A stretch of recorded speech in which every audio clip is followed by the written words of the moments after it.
Chapter 243. It was not autumn between August and September, but the drizzling rain in Harbor City washed away the heat and soothed the smell of dust. Then with the cold wind blowing from the north, the air began to cool and clean, adding a hint of autumn to it. Sulu stood on the platform of the Industrial Park building, squinting his eyes as he looked at the blurry watercolor-like scenery of the city on the other side of the drizzling autumn rain. He subconsciously raised his hand and took a puff of a 37 brand cigarette. The cigarette entered his throat and lungs. It was a little spicy but also a little sweet, just like his mood at the moment.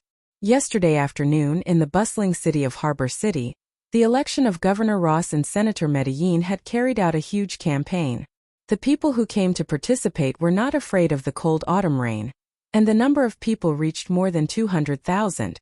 During that campaign, Dean Lin of the Federal Academy of Science finally stood on the stage. In his decades of academic career, this was the first time he expressed his views on politics, and he called on the Federation voters to support Ross and Senator Medellin. Sulu could not remember the reason that Dean Lin of the Academy of Sciences used. It was mostly that he yearned for peace, and every contribution he made to the Federation was to resist the invasion of the Empire, to unite the people of the Federation, and that Governor Ross and Senator Medellin were presidential candidates that he believed to be trustworthy, and so on.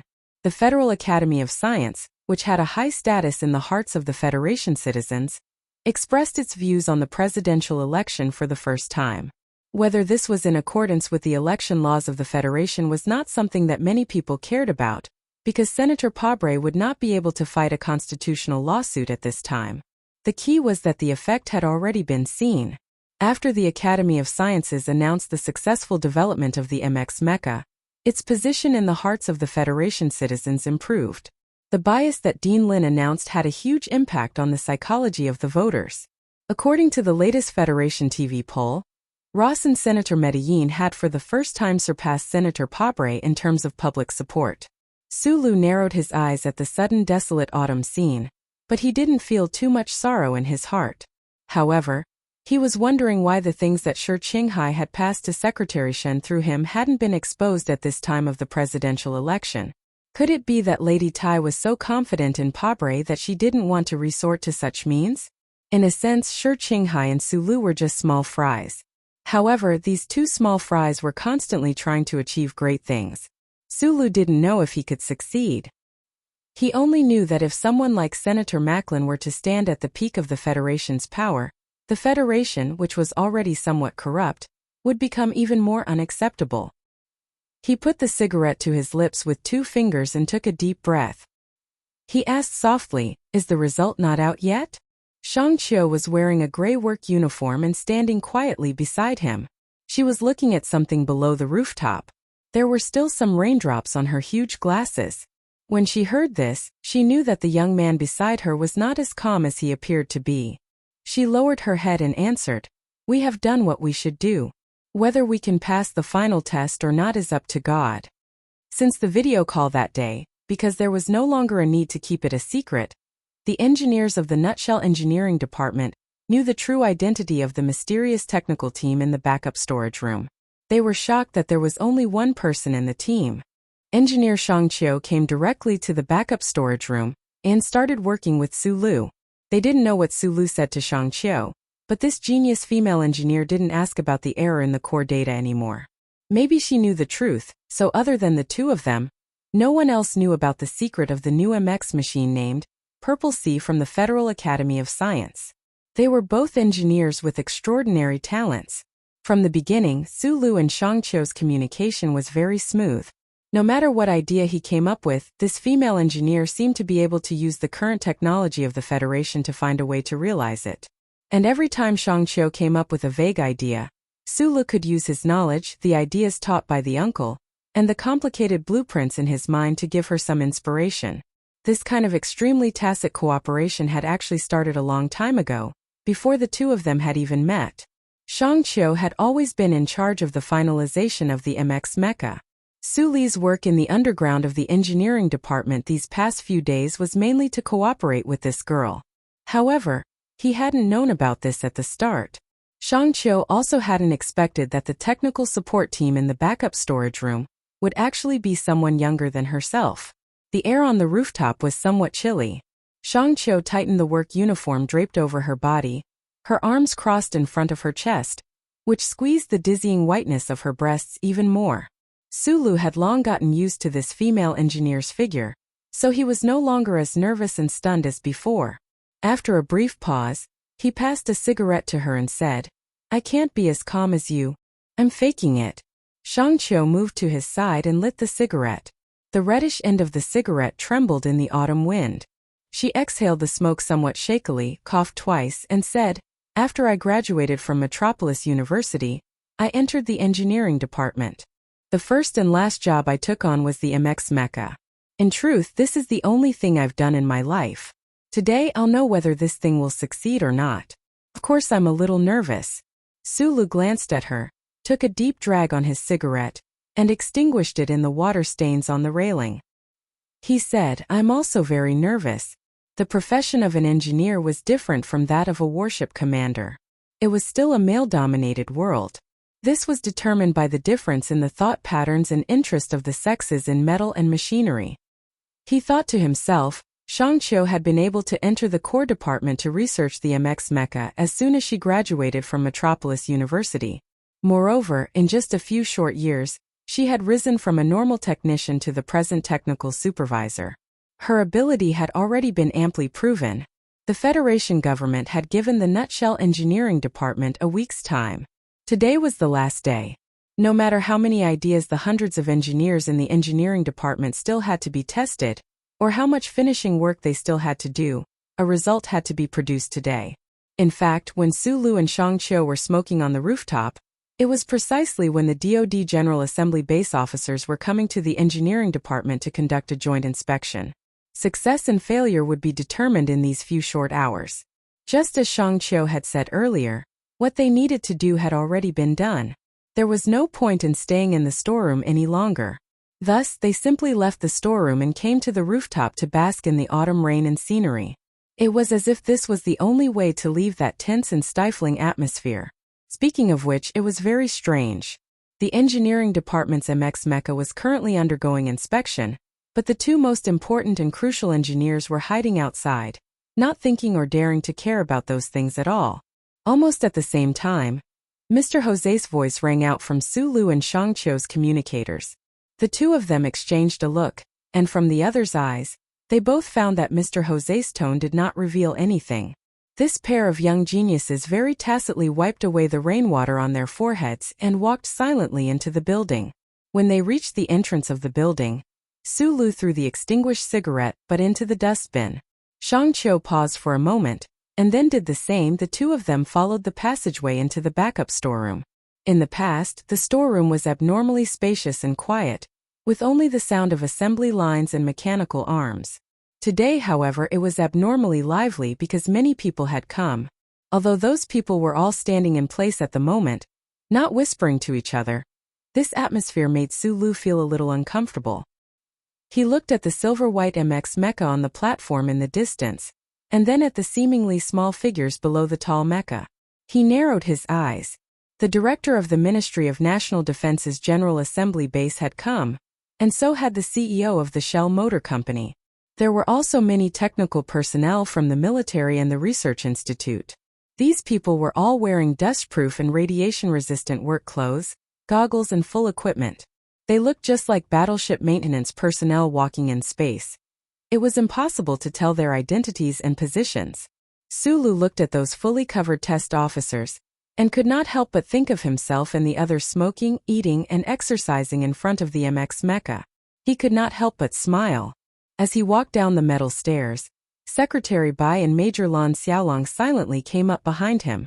One was his personal secretary, while the other was a soldier under the orders of the Ministry of National Defense to protect the safety of others. Naturally, they would not be too far away from him. Major Lan Xiaolong looked at Shangqiu beside Sulu, and raised an eyebrow, a hint of ambiguity in his eyes. Bai Yulan, on the other hand, maintained her calm and ladylike expression, her head slightly lowered. Sulu did not ask about the results of the inspection, because since Mr. Jose had informed him, the results would have to wait at the front. Sulu and Shangqiu walked towards the MX Mecha. The sound of their footsteps was not loud, but it was exceptionally clear in the storeroom. The officers who had been talking in front of the mecha heard Mr. Jose say a few words, and then turned to look at the young man and woman, seeming somewhat surprised. A loud metallic clang drowned out the sound of their footsteps. The passageway between the backup storeroom and the engineering department had been completely opened, and that extremely thick and heavy alloy wall had been moved to another location. The engineers who had previously been at the engineering department headquarters to cooperate with the inspection work all walked over from the other side to join the people in the storeroom. These engineers carried incredibly complex emotions as they glanced at the MX mecha that was now standing up on its own, basking in the feeling of being parents for the first time. Then they turned their gazes towards the approaching Su Lu and Shang Qiu. These engineers knew very well that if not for these two young technicians, the engineering department would never have been able to complete the MX mecha research and development so quickly. No one spoke. The spacious underground storeroom was silent. Suddenly, the skylight system above the storeroom switched on, and simulated natural light fell to illuminate the platform above. Under the natural light, the silvery white MX mecha stood tall on the platform, the firepower system on its left mechanical arm fully engaged. The brand new design of the recirculating main cannon was silently and coldly aimed at the sky. The edges of the wings attached to the mecha's back flowed with eye-catching streamlines, as if in the next moment, this new mecha condensed from more than 10 years of Shell Motor Company's hard work would move. Right then, Su Lu and Shang Qiu had just reached the platform.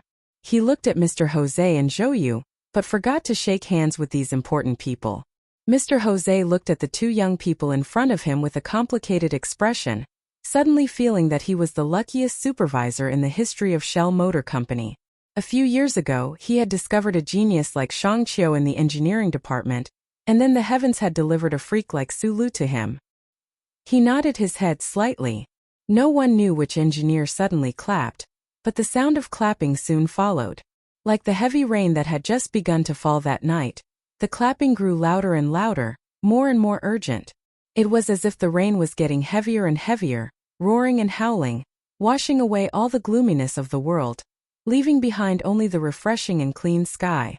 The thunderous applause rang out, echoing throughout the spacious underground storeroom. Even the CEO and the director of the Ministry of National Defense's General Assembly base began to smile and clap. Countless gazes turned to Su Lu and Shang Qiu. Countless claps were either for them or for themselves. The engineers were excited and rejoicing. They knew that the greatest contributors to the success of the MX mecha's development were these two young people. Su Lu and Shang Qiu glanced at each other, and then their lips split into a childlike grin. The MX mecha developed by the engineering department had passed the acceptance test. They had succeeded. The clapping continued for a long time.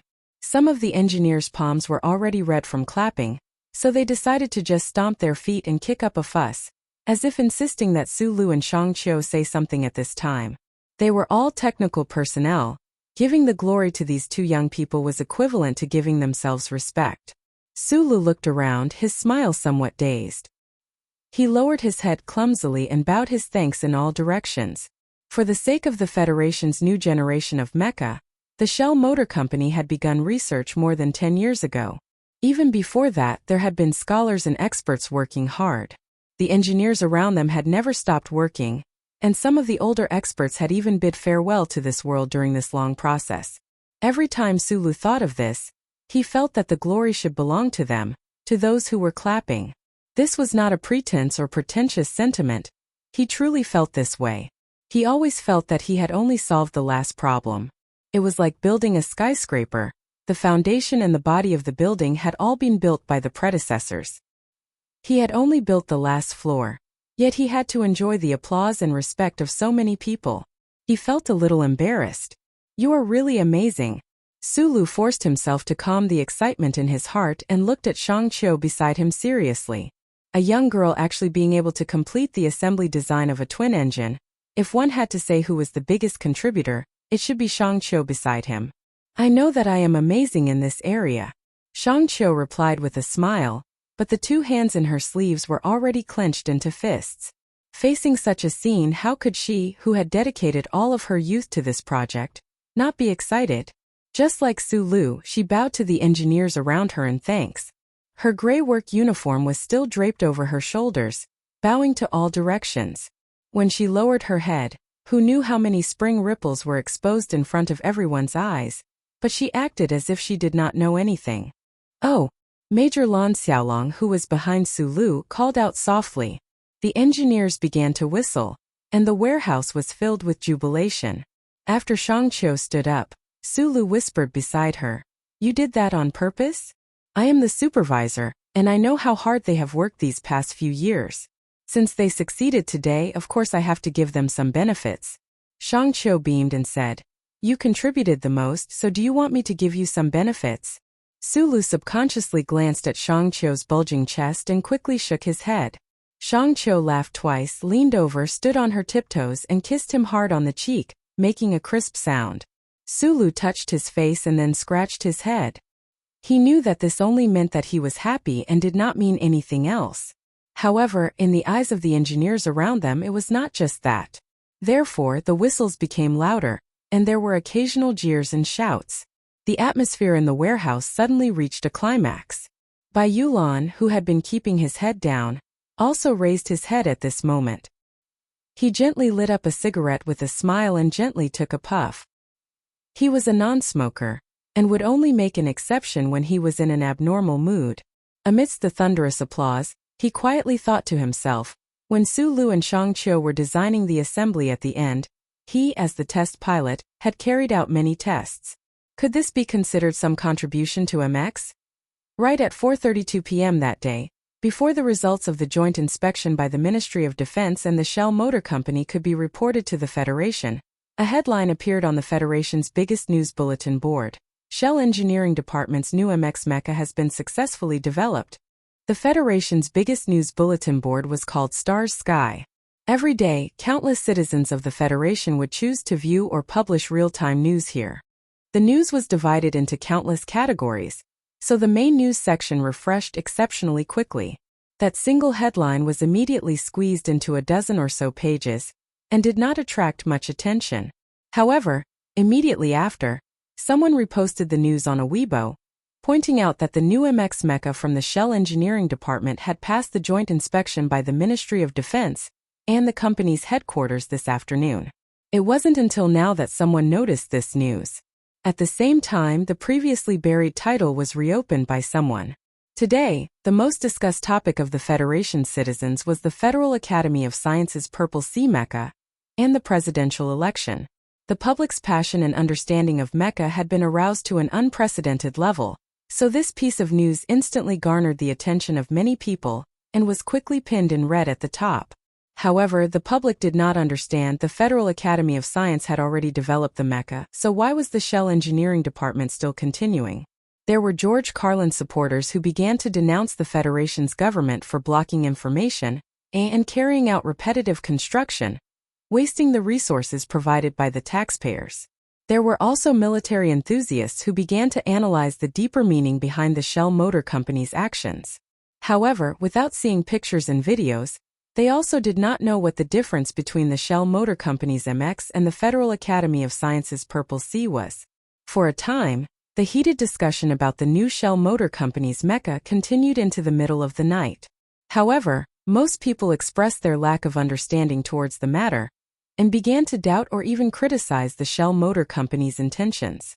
Right at this time, a post titled, "An Open Letter from the Shell Engineers," was placed on the news bulletin board. Like a giant rock falling into water, it stirred up 1,000 ripples. Chapter 244. Don't ask for my name or citizen number. I'm not that stupid, even though writing this letter is stupid in itself. I also don't want to use any evidence to prove that I'm an engineer from the Nutshell Engineering Department, because this is an open letter written by me alone. Those who believe will believe, but those who don't can take it as a joke. The reason for writing this open letter is very simple. It's to explain.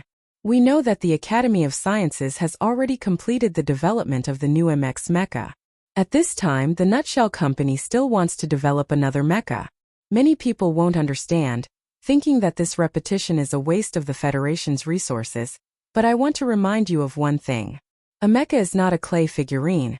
It's not something a 3-year-old child can casually rub on the beach to make. The clumsy clay figurine may have the innocent beauty of a child, but it definitely can't help the Federal Army gain too much in the battle against the Empire. This most sophisticated and complex humanoid machine needs a long time to develop. The Nutshell Company had the initial intention of developing the MX mech 30 years ago. After a long period of preparation work, the project was officially established 12 years ago. Countless experts, scholars, and technicians put in their youth and sweat to develop the first-generation prototype last autumn. And you also know that the Federal Academy of Science has never had a similar plan. They just suddenly started this year, so in terms of first come first serve, the one wasting the Federation's resources should be the Federal Academy of Science, not the Nutshell Company.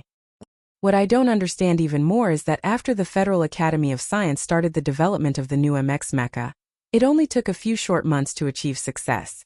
How did they do it? We know that the Federal Academy of Science gathered the best scientists in the Federation, but I still don't believe that they have the technical ability, because if they did, the Federation's army would have already stepped on the soil of the Empire's capital. I'll repeat again, developing a mecha is not like making clay figurines, but the Academy of Sciences used the speed of making clay figurines to make it. Respect? Of course I respect it. Just like the cartoon on the Federation's children's channel, to be able to have this kind of speed, it's really amazing. I'm not accusing the Federal Academy of Science of plagiarism, although everyone knows that the cartoon was plagiarizing. I'm just using a possibly inappropriate example, especially when the target of this accusation is the Federal Academy of Science, which is deeply respected by all of us. We have to be more careful. Although there are rumors in the academic community, our Dean Lin's record is not as pure and clean as everyone thinks. Because it's related to the Federation's absolute technical secrets, I can't say some details, but I want to remind everyone of one name, Professor Shan Yulin. If anyone is interested, you can research this name. Also, I want to remind everyone that the student who owns all of Professor Shan's academic legacy is one of the technical supervisors of our Nutshell Engineering Department. Just a few months ago, this technical supervisor was under pressure from certain parties and was locked up in the district attorney's office. Fortunately, he has been released now. Whether or not the Shell Motor Company should have developed the MX mecha, now that it has been developed successfully, the next step is to see whether the Federation government will choose the standards of the Federal Academy of Science or the standards of the Nutshell Company. From the perspective of a professional, I think this is a very simple proposition. I know that this open letter by one person will cause a lot of discussion, but I think as an engineer of the Shell Motor Company, the conscience of a technical person and the principles of being a human being make me stand up and say these words. I don't want to see people who do things being criticized, while those who only know how to take the fruits of others' labor being made into statues and respected by others. There was a lot of content in the open letter, but it was basically just the tone of the person involved, using the tone of a tabloid to describe the so-called privacy of the Federation's academic community. This was a classic literary format. Anyone who was clear-headed would definitely feel that there were a lot of problems in this open letter. It was just that the things mentioned in this open letter were too explosive, so no one thought about the deeper problems. The open letter of this engineer had a total of 3,700 words. Not a single word was used to accuse the Federal Academy of Science of plagiarism, but the 3,000 words were actually all about this one problem. Anyone who read this open letter would know what this person wanted to say. The Federal Academy of Science was the most respected academic institution in the Federation, and Dean Lin was the leader of the academic community who was highly respected by the people. How could such an institution and scholar plagiarize? A stone stirred up 1,000 ripples. The entire sky of the planet was suddenly filled with all kinds of posts. A portion of people directly vented their dissatisfaction with life in the Federation. Without even thinking, they began to use a fierce tone to scold the Federal Academy of Science for being shameless. A portion of the public who thought they were calm began to weigh their words and express their opinions. They thought that this matter was completely ridiculous. Most of these people thought that the engineer who published the open letter was not a staff member of the Nutshell Engineering Department at all, but was just a despicable person who wanted to see the world in chaos. The real black-bellied conspiracy theorists began to harshly criticize the engineer. They believed that this was nothing more than a game between the political forces of the upper echelons of the Federation, and that the Nutshell Mobility Company had used despicable means to obtain a huge order from the government. There were even more daring conspiracy theorists who connected it to the network spies that the empire had bribed. The silent majority, on the other hand, began to ponder the questions raised in the open letter. Doubts began to grow in their hearts. If Nutshell Corporation had begun the development of the MX Mecha more than a decade ago, why would the Federation's Academy of Sciences intervene halfway through? Moreover, who could explain the problems pointed out by the engineers? On the same night, the silent majority began to use the relatively free environment of the Federation's network to search for some information, especially regarding the gradually forgotten Professor Shen Yulin. At 1 o'clock in the morning, someone found an article from many years ago in an academic journal. The article used an obscure tone to point out that the academic results used by Professor Shen Yulin for the Federal Academy of Science to apply for the Nebula Award were mostly completed by Professor Shen Yulin as early as 3 years ago. Professor Lin Yuan, who was the current leader of the academic community in the Federation, the head of the Federation's Academy of Science. When he applied for the Nebula Award, he was already a famous young professor in the Federation and had an extremely high reputation. Immediately after, someone found out that the academic journal that dared to publish the article about Professor Lin Yuanhu's plagiarism had its funding and authority revoked by the Federation's academic committee. In the end, the journal ended up closing its doors. At this point, the once glorious name of Shen Yulin, the former Nebula Award winner, once again entered the public eye. The public found out on the internet that after that incident, Professor Shen left the Federal Academy of Science and entered the Shell Motor Corporation Research Institute. He disappeared from the academic community for more than 10 years. As for what he did after that, no one could find out. Everything left a trace.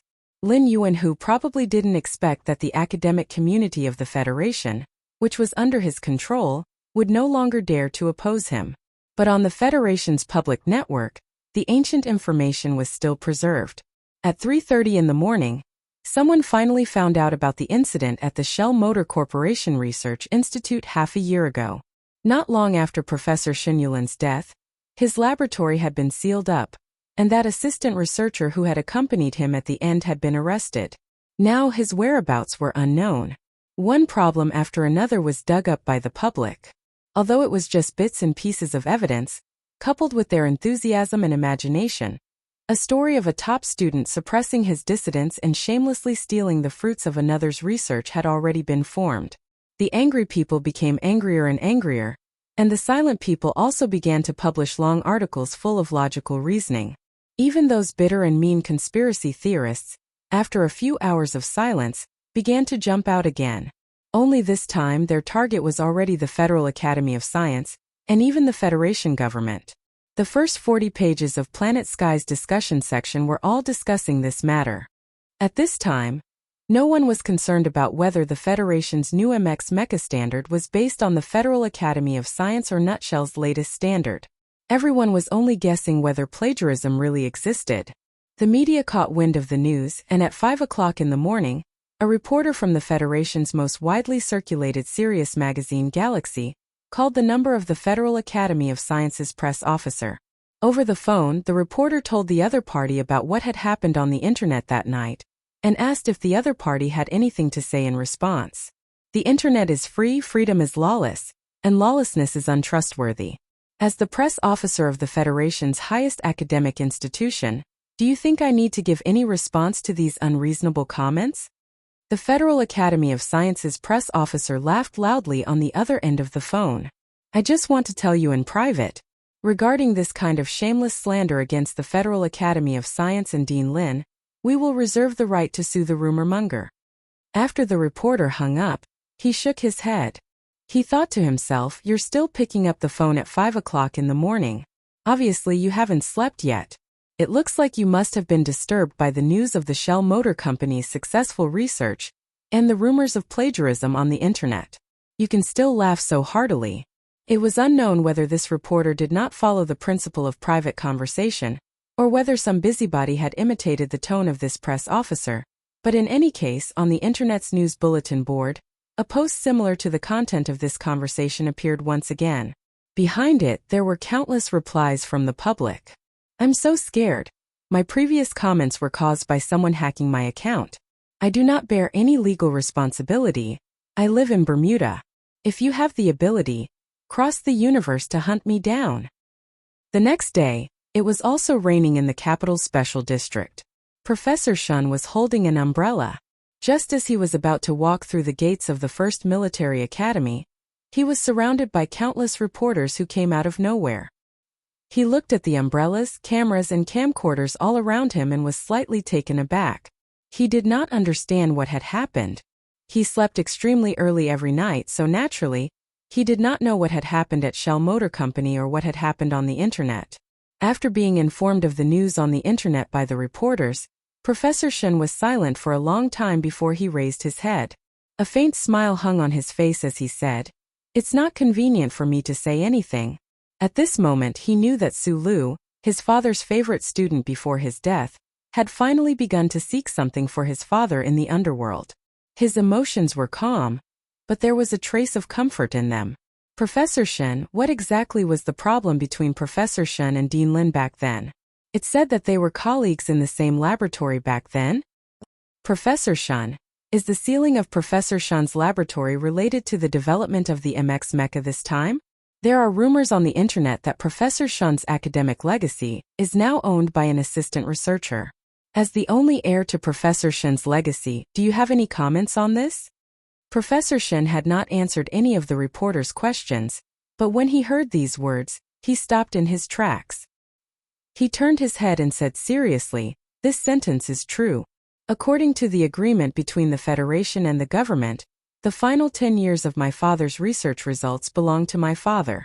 The Federation only has the right to use them, and this right has now been transferred to the hands of my father's student. The transfer process was witnessed by my lawyer and myself.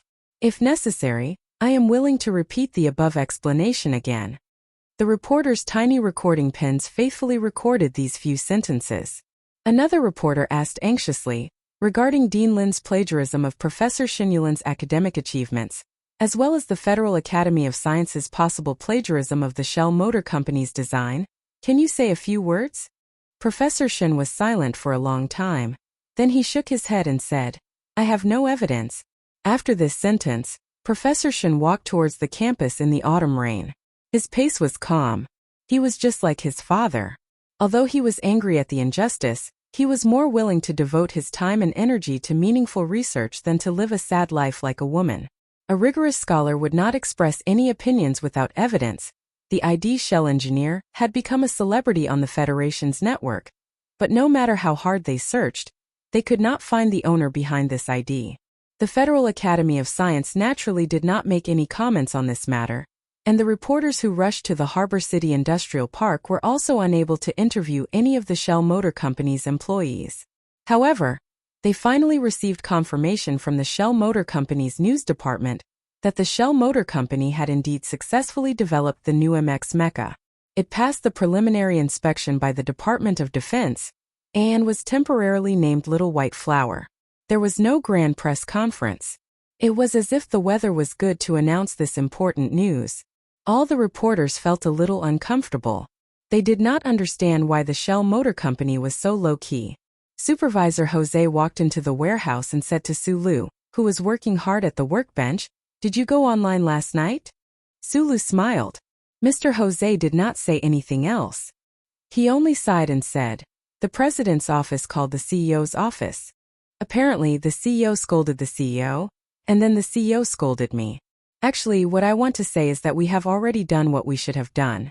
I believe that our research on mecha is more solid than the Federal Academy of Science.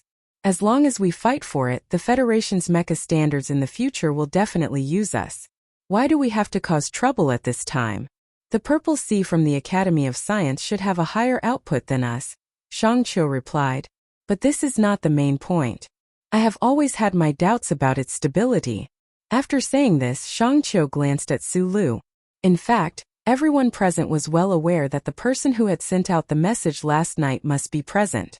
The Shell Motor Company had developed the MX a little later than the Academy of Science. No matter how grand a press conference they held, it would not be able to achieve the sensational effect that the Academy of Science had. This kind of bottom-up, from the internet to the real world, could instead achieve good results. Su Lu thought to himself that just getting the standards was not enough. Mr. Jose looked calmly at Su Lu. He knew what he was thinking. This matter concerned Professor Shin's reputation. This genius technician would definitely not back down. There is no evidence. Mr. Jose was silent for a moment before saying, no matter how much the people talk about it, there is no evidence. After a while it will die down. I'm thinking of a way to let the evidence grow on its own, said Su Lu with his head lowered. Overnight, the entire Federation knew that the Shell Motor Company had also successfully developed the new MX mecha. As for what standards the Federation should use, heated discussions began in the various official residences in the capital, in the offices of the Federation Management Committee, and in the staff meetings of the various military regions. Also overnight on Star Sky, including the Federation's public network, any discussion of the new mecha was swept clean. The Federation government, on the grounds of protecting the secret of the new mecha, was forgiven by the majority of the public. After all, this was not a discussion about which restaurant's food was better. But because of this, the accusations of plagiarism involving Dean Lin Yuanhu were also strictly controlled under this reason. After a burst of autumn rain and a burst of cold, a black car slowly stopped in front of the hotel beside the Charter Square in the capital's special district. After Li Xiuzhu got off the car, he raised the collar of his windbreaker, covering his handsome and calm face, and walked into the hotel. Using the special VIP elevator to reach the top floor, he pushed open the heavy door. Secretary Luo stood up to welcome him. Li Xiuzhu ignored him and hung his windbreaker on a hanger. He smiled slightly and said, "Are you confident tomorrow? We have already obtained the technical specifications of the Shell Motor Company. They are completely at a disadvantage. There will be no problems in tomorrow's meeting," said Secretary Luo softly. "Dean Lin will come after the meeting. Is the dean in a good mood?" Li Xiuzhu tried his best to keep his smile from showing any hint of schadenfreude. He walked to the window and looked at the brightly colored presidential residence in the distance. As long as the standards of the Academy of Sciences were used in tomorrow's meeting, what would those discussions count for? Chapter 245. That night, Li Xiuzhu invited Dean Lin for dinner. At the table, the two of them talked about the recent battle of mecha standards in the Federation. The data from the Federal Academy of Science and the Shell Motor Company had already been handed over to the government. As for who the government would choose in the end, it was still a long process of struggle. However, from Dean Lin's side, Li Xiuzhu had obtained some inside information and was relieved. As long as the purple CMX from the Academy of Science could completely suppress the little white flower from the engineering department in terms of technical specifications, it would be much more natural for him to take advantage of the situation and do some tricks outside the decision-making level. Generation after generation of aristocratic children appeared in the Federation, but there weren't many who could truly lead the society for a time.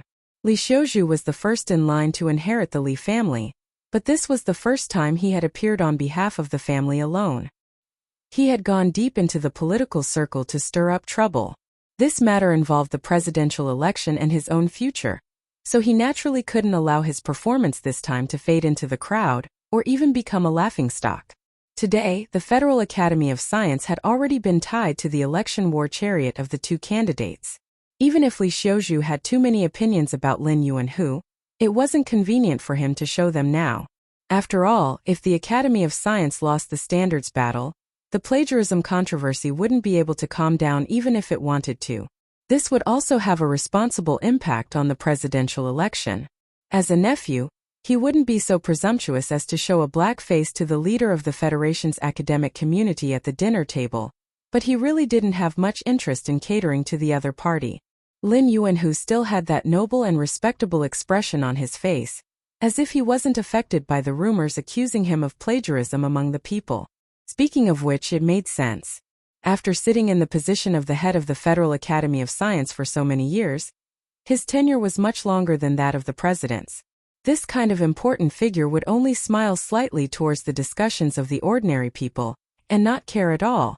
After a dinner that wasn't very tasty ended, Dean Lin received the promise of continued support from Li Xiuzhu, and Li Xiuzhu also received the assurance that there wouldn't be any problems with the Academy of Science.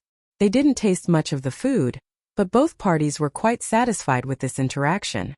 Li Xiuzhu politely sent Lin Yuanhu out of the restaurant and walked toward the car outside the hotel's revolving door. He was like a real nephew showing respect. The old man and the young man were escorted by their secretaries and subordinates. When they were about to leave the hotel, they saw 6 or 7 people coming in from outside. Those people were young and wore very ordinary clothes. However, in the gloomy autumn day, they gave people a sense of calmness and experience. This high-class hotel was filled with high officials and nobles. With so many people coming and going, it was very lively. It was very normal to meet someone at the entrance of the hotel. Li Xiuzhu's footsteps slowed down a bit.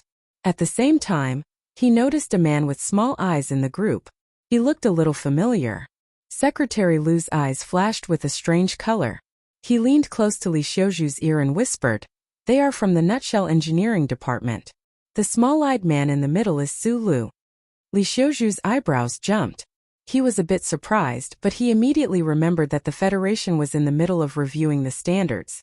The Nutshell Engineering Department would definitely send a technician over. He turned around and glanced at Su Lu imperceptibly. He also noticed a woman with an impressive figure and a pair of glasses beside Su Lu.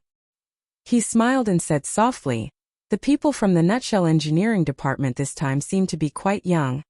"Shang Qiu, the key person in the twin-engine technology," Secretary Lu said softly. Li Xiuzhu's eyes were filled with surprise.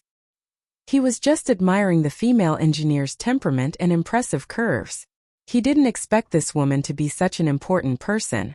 "Say hello to your father for me." Lin Yuanhu walked to the side of the car and said lightly, at the same time, "Tell Senator Macklin that the small fries in the Federation are nothing to be afraid of. Just like the hills under the moon, why should we be afraid of the wind coming from all directions?" Li Xiuzhu smiled slightly and replied softly. However, he didn't tell the other that the brat that the Federal Academy of Science hated the most was right behind them right now.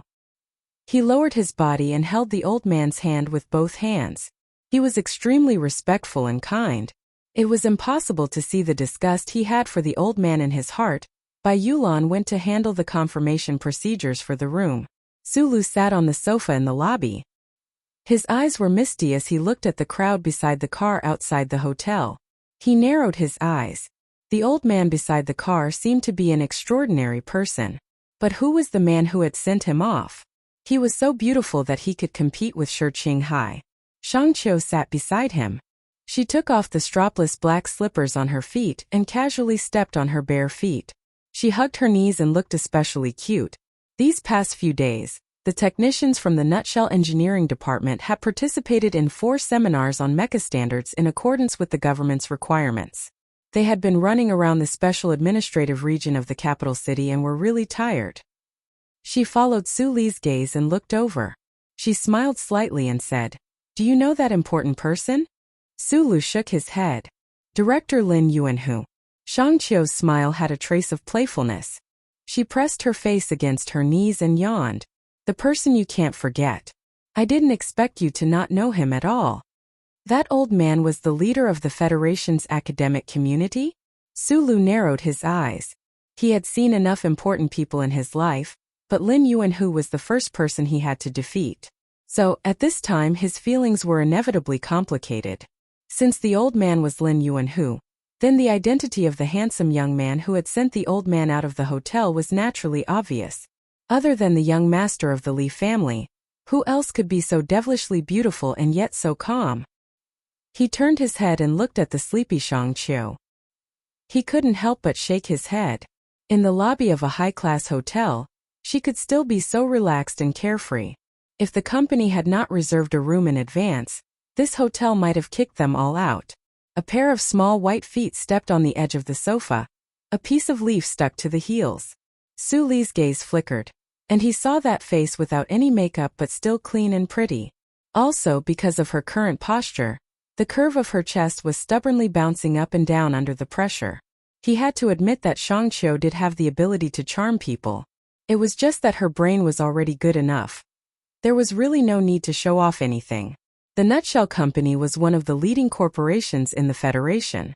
This time, when it came to the competition for the new mecha standards, the company naturally would not be stingy in terms of funding. They had directly booked the entire 24 floors of this high-class hotel, that the politicians and wealthy businessmen of the Federation loved. The technical team took up 6 of the rooms, and the remaining rooms were handed over to the security team, sent by the Whitewater Company. The remaining few rooms were left for Major Lan Xiaolong and his soldiers.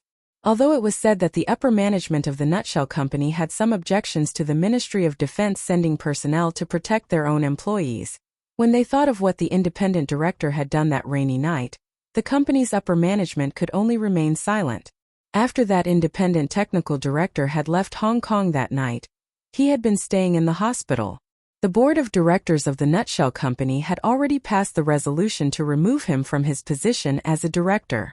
They were just waiting for the shareholders' meeting to officially pass the resolution, and then report it to the management committee of the Federation. Sulu didn't care about that director's future. He stood by the window, looking at the square below the 24 floors, and the presidential residence further away, surrounded by green buildings. For the safety of the presidential residence, the height of the buildings in this area of the Capital Special District was strictly controlled. It was said that this high-class hotel named Green Sun was the tallest building in the district. The competition for the new mecha standards of the Federation would come to a conclusion tomorrow at the presidential residence. Sulu thought of this and his mood became heavy. The competition for the standards wasn't sent to the Ministry of Defense, nor to the Academic Committee. President Seek had directly put it on the agenda of the office. What did this mean? Bai Yulan knocked on the door and came in. She helped him tidy up his clothes, made a cup of green tea, and then walked behind him. Following his gaze, she knew what he was thinking. She said softly, "The Academy of Sciences seems to be very confident in the past few meetings." During the meetings, the two sides hadn't shown any specific technical data. Sulu thought of the scene where Shang Qiu had confronted those old professors, and couldn't help but laugh bitterly. Shang Qiu's confidence came from her and her own abilities, but where did the Federal Academy of Sciences' confidence and even pride come from? Their data is definitely better than ours, Sulu said. And they must have obtained Little White Flower's data through some means. No confidence. Bai Yulan passed the tea to him and asked softly. Sulu took the teacup and looked at the swirling tea leaves in the water. After a moment of silence, he said, "I only hope that the company's influence is big enough for Mr. President to give both sides a fair chance to compete." What would be a fair chance to compete? Of course, it would be a mecha battle. Sulu lowered his head and took a sip of the tea, savoring the fragrance in the slightly hot tea. He turned to look at Bai Yulan and smiled. "MX is a new thing. I believe that no one in the Federation is more familiar with its controls than you. Do you have confidence?" Bai Yulan lowered her head and was silent for a long time. She would only express her confidence when she considered all the factors involved. From the first MX test to this year when Sulu brought her into the Nutshell Engineering Department, she had seen it all. She had even participated in it personally and provided a lot of experience for the technical staff. Sulu wasn't wrong. No one in the entire Federation was more familiar with this new mecha than her. "I have confidence. Even if the ace of the military came, it would be the same," Bai Yulan answered with her eyes lowered.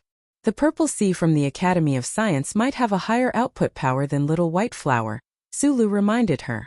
"Although I don't know what you did in the past, I think that Purple Sea definitely has a fatal problem." Bai Yulan raised her head and looked at him calmly. "As long as the pilot the Academy of Science is looking for is not Madman Li, then it's fine." Sulu nodded. He had also considered the issue of test pilots before. Madman Li's ability was indeed terrifying, but the Lees of Philadelphia had always been on good terms with the Tai family. At such a crucial time, Madman Li couldn't be involved in this matter. Bai Yulan suddenly thought of something and frowned. The key is that the Academy of Science might not agree to the request for a mecha battle. They have the advantage in terms of data. If they only use a written evaluation, the Federation's new standards may very well be based on theirs. Why do they have to do this? This matter is not up to them. Sulu picked up his teacup and took another sip. He thought to himself that Secretary Shan's side had probably already made their move. The battle between the Federation's new MX mecha was definitely going to happen. The autumn rain had stopped long ago. Only a thin layer of fog hung over the streets of the Special Capital District. The other professors in the technical team obviously didn't sleep well. They were probably worried the entire night because of the standard confirmation meeting today. On the other hand, Su Lu and Shang Qiu seemed to be full of energy. Shang Qiu's confidence came from the things that Su Lu had told her, as well as a kind of fanatical worship of technology. Su Lu didn't have much confidence at all. He only believed in the influence that the Tai family had on the Federation. He even vaguely guessed that the meeting today at the president's office wouldn't be able to set the standards for the new mecha at all. They would only come up with a method to set the standards. Of course, what he hoped for was a mecha battle. This was the simplest and most direct way to slap the opponent in the face. The Nutshell Company's car picked them up from the entrance of the hotel. After only 5 minutes of driving, they arrived at the edge of a large green lawn. Everyone got out of the car and began to undergo strict security checks. The workstations that they brought with them were also moved to the president's office by specialized personnel. Sulu looked at these special task force agents who were wearing black suits and white earphones. They weren't unfamiliar to him. When he was with Tai Ziyuan, he had seen many of them. When he thought about how important the Tai family was to President Sigurd, he was much more confident about today's standard meeting. They walked along the path in the middle of the lawn toward the president's office in the distance. The white president's office was faintly discernible in the thin fog, but it didn't feel like it was floating. There was only a sense of solemnity from history and the awe of power. The president's office of the Federation would have its outer walls repainted every 10 years. The color of the outer walls was decided by the citizens through online voting. This decade, the color of the outer walls was white. From time to time, black cars would drive past them. Su Lu, Shang Qiu, and the others stepped to the side to let them pass. Looking at these custom-made luxury cars and the eye-catching special license plates on the cars, they knew that these people were all important people of the Federation who were here to attend the standard meeting today. Commander of the 1st Military Region, Chairman of the Joint Chiefs of Staff, General Miles. Bai Yulan looked at the black car with the military license plate that had just driven past, and whispered to Su Lu. He was from the 17th Armored Division of the 1st Military Region, so he was naturally very familiar with the car of this military leader. The cars of these important people naturally didn't need to go through the outer security checks. Su Lu narrowed his eyes and looked at the cars that disappeared into the fog. He knew that the National Security Advisor, the leaders of several major military regions, and many other important people were here. At this moment, his previous confidence was suddenly shaken. If these important people of the Federation were all inclined to adopt the standards of the Federal Academy of Science, would President Sigurd still care too much about Lady Tai's influence and the wishes of the Nutshell Company? He stopped thinking about these things and just looked at the cars that slowly drove past. As he looked at the president's office that was getting closer and closer, he felt some other emotions. This was the core of the Federation's power. These people were the embodiment of the will of tens of billions of citizens of the Federation. When he was at Donglin's Zhongluo Street, he didn't dare to imagine that he would one day enter the president's office and pass by these important people. It was still early when they entered the president's office, so the meeting hadn't started yet. The technical team of the Nutshell Company was arranged to wait in the lounge. Shang Qiu was going to represent them to give the final concluding speech. At this moment, she was not just silently eating the snacks on her plate. "Are you a bit nervous?" Su Lu gently clenched his fist and looked at the oil paintings on the walls of the lounge. Thinking that these were the things that the presidents of the Federation had seen with their own eyes and even touched with their own hands, even though he was extremely slow when it came to power, he still felt a trace of the weight of history and the oppression of power. "A bit," Shang Qiu said vaguely. She was wearing a light blue formal suit today, which set off her beautiful figure. "When I think about letting those politicians and generals listen to the lecture and explaining those complicated technical terms clearly, I feel a bit of a headache." "I thought your nervousness was the same as mine because we are in the president's office." Su Lu smiled bitterly. "I came here once when I was in the 3rd grade. Shang Qiu wiped the crumbs from her mouth and looked at Su Li's shocked expression. She explained with a smile, "The president's office is open to tourists once a week. What's so strange about it?" Su Lu scratched his head awkwardly. He was an orphan from Donglin, so he naturally didn't know about these things. An official from the president's office came to inform them. Shang Qiu followed him into the tightly shut conference room. The technical team of the Nutshell Company, including Su Lu, began to stare blankly at the door at the end of the corridor. They didn't know what was going on inside and whether Shangqiu's presentation would be successful. It didn't take long for Shangqiu to come back with a computer. She sat beside Su Lu, shook her head and said, "I can't see any signs." "Then let's wait," Su Lu said. No one would have thought that this wait would go on for an entire day and night. The biscuits of the president's office were indeed delicious, and the tea was truly a product of mountain mist. However, it wasn't a good idea to keep eating like this. Su Lu looked worriedly at the door, a very bad feeling growing in his heart. Those important people had actually discussed for so long without a conclusion. One could imagine how intense the situation in the conference room must be. He was very worried. If the Federation government didn't even give the Nutshell Company a chance to battle Mecha, what else could he do? Everyone has seen the technical data. The National Security Advisor rubbed his somewhat numb forehead and said, "The Federal Academy of Sciences Purple Sea has the overall advantage." He looked at the president sitting at the back of the office and said with a smile, "Hu fu. We've already given the Nutshell Company enough chances." Chapter 246. It was already late into the night. The Special Task Force agents in the garden around the president's official residence scanned their surroundings vigilantly. They listened to the system commands coming from their earpieces and did not relax in the slightest. They knew very well that if the Empire spies had the ability to infiltrate the Federation and launch an attack on the president's official residence tonight, the Federation would definitely suffer the heaviest blow in history. This was because most of the current cabinet and most of the key members of the federal military were at the scene of the meeting in the president's office. Of course, under the glory of the Charter, no Empire spies had ever been able to penetrate deep into Planet S1. The Special Task Force agents' nervousness to a greater extent came from the weight of those important figures themselves. Mr. President Sieg, who only had 4 months left in his term, sat behind his desk and signed a document electronically. He then forwarded it to the office.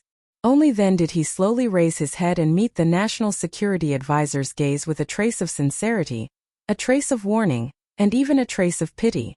After a long silence he said, "You guys discuss and come to a conclusion first."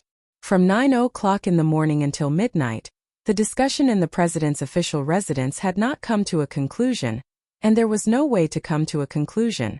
The new generation of mecha standards was indeed a big deal, but it was not enough for so many important figures to spend so much time on the approval of this standard. However, everyone in the official residence knew that the battle for mecha standards also faintly involved the issue of the next president, so they had to be cautious. The National Security Advisor, the commanders of the 1st Military Region, and the 2nd Military Region had already expressed their opinions. Since the Federal Academy of Sciences data was clearly superior to the Shell Motor Company's, the federal military should naturally adopt this set of standards. However, the president of the Shell Motor Company, who had been sitting in the corner all this time, refused to bow down and admit defeat under the support of the scientific advisor. In the end, the negotiations between the important political figures were not much different from a fight between children. With such a huge interest involved, no one would easily give in. During these dozens of hours of intermittent discussion, only Commander Zhong of the 4th Military Region of the Westwoods, who was remotely connected, and the commander of the 3rd Military Region, who was sandwiched in the middle, had remained silent. President Sigurd glanced at the faces in the room, each with a different expression and different thoughts. He had a very different thought than usual. His term was coming to an end, and the members of the cabinet would naturally not discuss things as they used to. He knew very well that many people, including the National Security Advisor, were already considering their interests after the next president took office. It was just like the dramas that described the dynasty era. The officials could surrender and have other intentions, but the emperor could not do so. President Sigurd knew very well that he was not the emperor, but he did not need to be like these people and consider too many benefits. Even if he did help one side, could he still be the next president? In a few more months' time, he would only be an ex-president, and the treatment and respect he deserved would not be reduced in the slightest. It was precisely because of this reason that he had not made a final decision regarding the mecha standards this time around. Even though the Academy of Sciences mecha standards had already received the support of the majority of the military, and the Shell Motor Company's efforts could be wasted at any moment, President Sieg remained silent. The two major factions in the Federation government had already shed all pretense of cordiality at this moment, and the side that supported the Federal Academy of Science had already gained an overwhelming advantage. The National Security Advisor narrowed his eyes and looked at President Sigurd, thinking to himself, "You are just a pile of mud that you helped into office. Who would allow you to play these kinds of tricks at this time?" This teacher and close friend of Mr. President was just about to use words to force President Sigurd to make a decision when a notification sounded in the office's communication system. Space Fleet connecting. Hearing this, everyone in the president's office perked up. Even Commander Zhong, who had been dozing off on the screen, slowly raised his head. In this kind of situation, if that 3-star female general of the Space Fleet expressed some kind of opinion, it would be decisive. After filtering the image for a while, the face of a female general appeared on the screen hanging in the president's office. This female general was around 45 years old. Her facial features were cold, and the lines of her face were as sharp as a knife. Looking at her made people feel as if they were stabbed in the heart by an ice knife. Hong Yuliang, the only 3-star female general of the Federation. She led the 3 major fleets of the Federation and walked in the universe. She fought at the edge of the interstellar system, and her achievements were outstanding. It had been 4 years since she had landed on the surface of a planet. She was like a meteorite in the universe, full of sharp edges and cold. What are your thoughts? President Sigurd recounted the previous discussion and the dispute between the two sides and asked the female general on the screen, "Mr. President, I have already looked at the technical data of both sides. I think that the Federal Academy of Science has the advantage." The female general on the screen looked at everyone coldly and said, "The threat of the Empire is right in front of you, and you people still have so much interest in scheming against each other. Don't you know the meaning of shame?" Everyone in the president's office was a big shot. Although General Hong Yuliang had a lot of experience and great achievements, any one of them would be able to suppress her. However, she just had to say it so bluntly, directly piercing through the masks on everyone's faces. Everyone in the office smiled helplessly, but they didn't have any strong reactions. They were all very clear about this female general's temper. No one could do anything to her. "Mr. President, time is of the essence. I support the standards of the Academy of Science," said Hong Yuliang. "Actually, that's what I mean." The chairman of the Joint Chiefs of Staff, who was also the commander of the 1st Military Region, sighed tiredly and said, "The Empire is already ready to make a move. The people don't know, but we know. We can't waste any more time on these things." After the words of the 2 big shots in the military came out, the expression on the face of the president of the Shell Motor Company became a bit ugly. He looked at the president's scientific advisor, and they both knew that they might lose without a fight today. Although President Sigurd's attitude was still unclear, most of the generals in the military had already expressed their attitudes. In this kind of situation, the president also had to respect the other party. The vice president who represented the Academy of Science stood up with a smile and said to the general in the office and the 2 generals on the screen, "The results of the conference have already proven that the Purple Sea developed by the Academy of Science has completely suppressed the design of the Shell Motor Company in all aspects. I can guarantee to the Federation that the new mecha from the Academy of Science will definitely be able to help the Federal Army achieve unprecedented success in the war with the Empire." Just as he finished speaking, the heavy wooden door of the president's office was pushed open. The deputy director of the office, Boog, walked in with a strange expression and said, "Philadelphia called." The atmosphere in the president's office became abnormally strange because of the words "Philadelphia called." The commanders of the 3 military regions and the female general of the Space Fleet began to tidy up their military uniforms. Commander Zhong of the 4th Military Region opened his eyes abruptly, and the rest of the people were slightly stiff. They didn't know if this sentence was true or not. Philadelphia called? That old man seemed to have not cared about the affairs of the Federation for more than 10 years. Why did he take the initiative to contact the president today when discussing the mecha standards? The expression of the National Security Advisor froze for a moment before returning to normal. He also didn't think that such an unexpected situation would happen, but then he thought that no matter how respectable that old man's status was, this was still an important matter for the Federation. The other party couldn't just use his status to mess around. There was no video, but an old voice sounded from the phone in the president's office. A mecha standard actually took 1 day and 1 night to discuss. Then if the Empire invades again, do we have to discuss this for 2 months? Do we even need to invite the members of the Federation Management Committee to participate in the discussion? President Sieg smiled slightly and said into the phone, "Do you have any suggestions?" The voice on the other end of the phone said slowly, "Mechas are used for battle. The data is not important. 2 mechas fight, and we just need to see the result." The president's office was silent. No one would have thought that this great military god, who had not spoken about the Federation's affairs for more than 10 years, would actually speak up for the sake of the new mecha standards. Furthermore, the method he suggested was so primitive and barbaric, and even a little naive. However, no one raised any objections. The chairman of the Joint Chiefs of Staff, General Miles, stood up and saluted into the phone. He said, "General Miles reporting to the division commander. We will definitely complete the mission." Years ago, during the first intergalactic pursuit against the Empire, General Miles was the battalion commander of the 17th Armored Division, and General Li Pifu was the division commander of the 17th Armored Division. At this time, the other generals in the office had also stood up and listened respectfully to Fei Cheng's call. For the federal military, Fei Cheng's call was not a suggestion, but an order from their superiors. They only needed to follow orders. President Sieg stared at the phone in front of him. He did not feel that his authority was being challenged. Although the scene in front of him was a little ridiculous, and the Federation military did not respect the president and that old man, he knew that this was caused by history. As long as that old man was still alive, the Federation president's position in the hearts of the military would never be as high as it was stipulated in the Constitution. The National Security Advisor had been silent all this time. At this time he suddenly said, "Sir Marshal, if a mecha battle is to take place, naturally there needs to be a fair environment. Can we allow both sides to freely choose their own pilots?" The battle for the new mecha standards of the Federation, after a day and a night of stalemate, was finally resolved with a phone call. It returned to the traditional mecha battle in the military camp.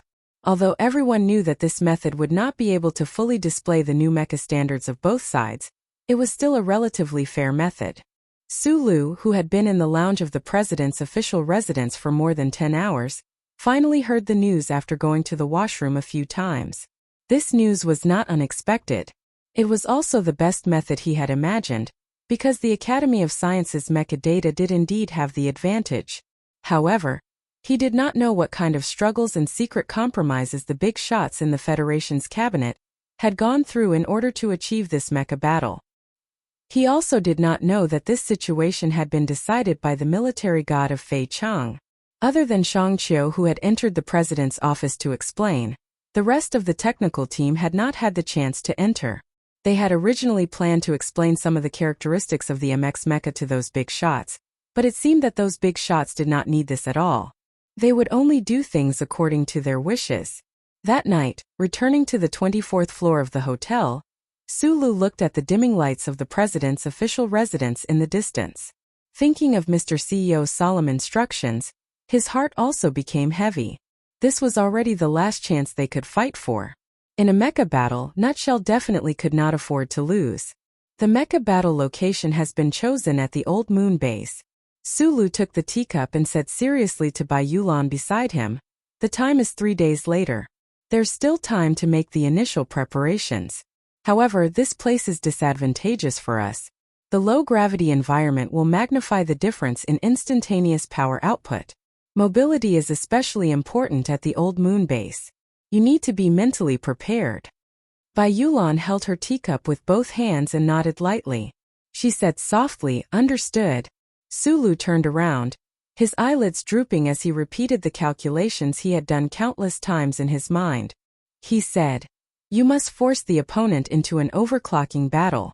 The Academy of Science did not do enough self-checks, so they definitely haven't discovered that problem yet. Under the overclocking state of the electronic jets, the longest stable time is only 3 minutes. You just need to drag on for 3 minutes, and their purple sea will be destroyed for everyone to see." Concentrating the power of both engines to make an instantaneous increase in power output was an operation that would only be used in an absolutely intense mecha battle. At this time, Su Li's request for Bai Yulan to drag the Academy of Sciences Purple Sea into this state and maintain it for 3 minutes was a very difficult request. No problem. Bai Yulan lowered her head and said softly, "After hearing what you said, my confidence is increasing. I even somewhat hope that the opponent will choose Madman Li as their pilot." Su Li laughed, shook his head and said, "This possibility is too small. Previously, the president said that this mecha battle was the intention of the Lees of Philadelphia. It's obvious that they are helping us. How can Madman Li participate?" Li Xiuzhu stood by the window with a gloomy expression. He didn't know that Su Lu had been standing by another window not far away, looking at the president's residence with him. The news that came earlier made him feel somewhat unhappy. His family had spent a lot of money to convince the National Security Advisor.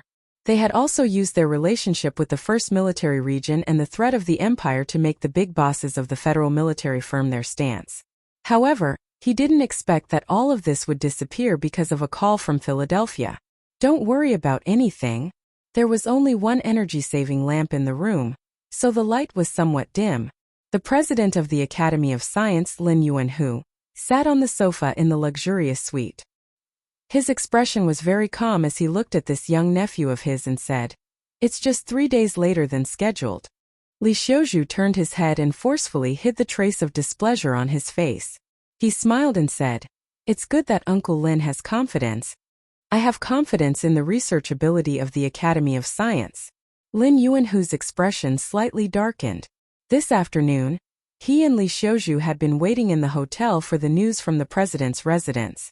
Because of the press conference that the Federal Academy of Science held without authorization, this old man knew that President Seek had a lot of opinions about him. Even the big bosses of the military had secretly scolded him. It was all thanks to the Li family's help that the anger was quelled. Since this was the case, it was naturally inconvenient for him to go to the president's office. Therefore, he only sent a deputy president as his representative. However, he didn't expect that after waiting for more than 10 hours, he would end up with such an awkward result. A trace of displeasure and vigilance appeared in the heart of this leader of the Federation's academic community. "You rest first. I still have to arrange some things." Li Xiuzhu smiled slightly and walked out of the room. Just outside the room, he first called his father. The head of the Li family naturally already knew about the decision of the president's residence, but he needed to know if there were any follow-up arrangements from his father's side. The head of the Li family's calm voice came from the other end of the phone. "There's nothing for you to do now. The National Security Advisor will take care of it." "Yes, father." In the afternoon of the second day, Major Li Feng, who had been on his shift from the front lines and had stayed in the capital ring for almost half a year, walked out of the Army General Hospital with a dark expression. Zhou Yu had already been discharged from the hospital, but no one had informed him. Although with his background, even if he rushed into the West Mountain compound, no one would dare to stop him, but after all, he still had to think about the honor of his family. Thinking about the phone call he had received from the Ministry of Defense, Li Feng's expression became even darker. They actually wanted him to go to the old moon base to participate in some kind of mecha battle? Or was it on behalf of those old scumbags from the Academy of Science? Now, he was very clear that Su Lu had participated in the MX of the Nutshell Mobile.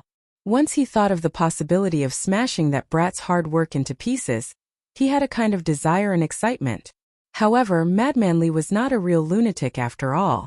He knew very well that there were many things hidden behind this phone call. "Father, what's going on?"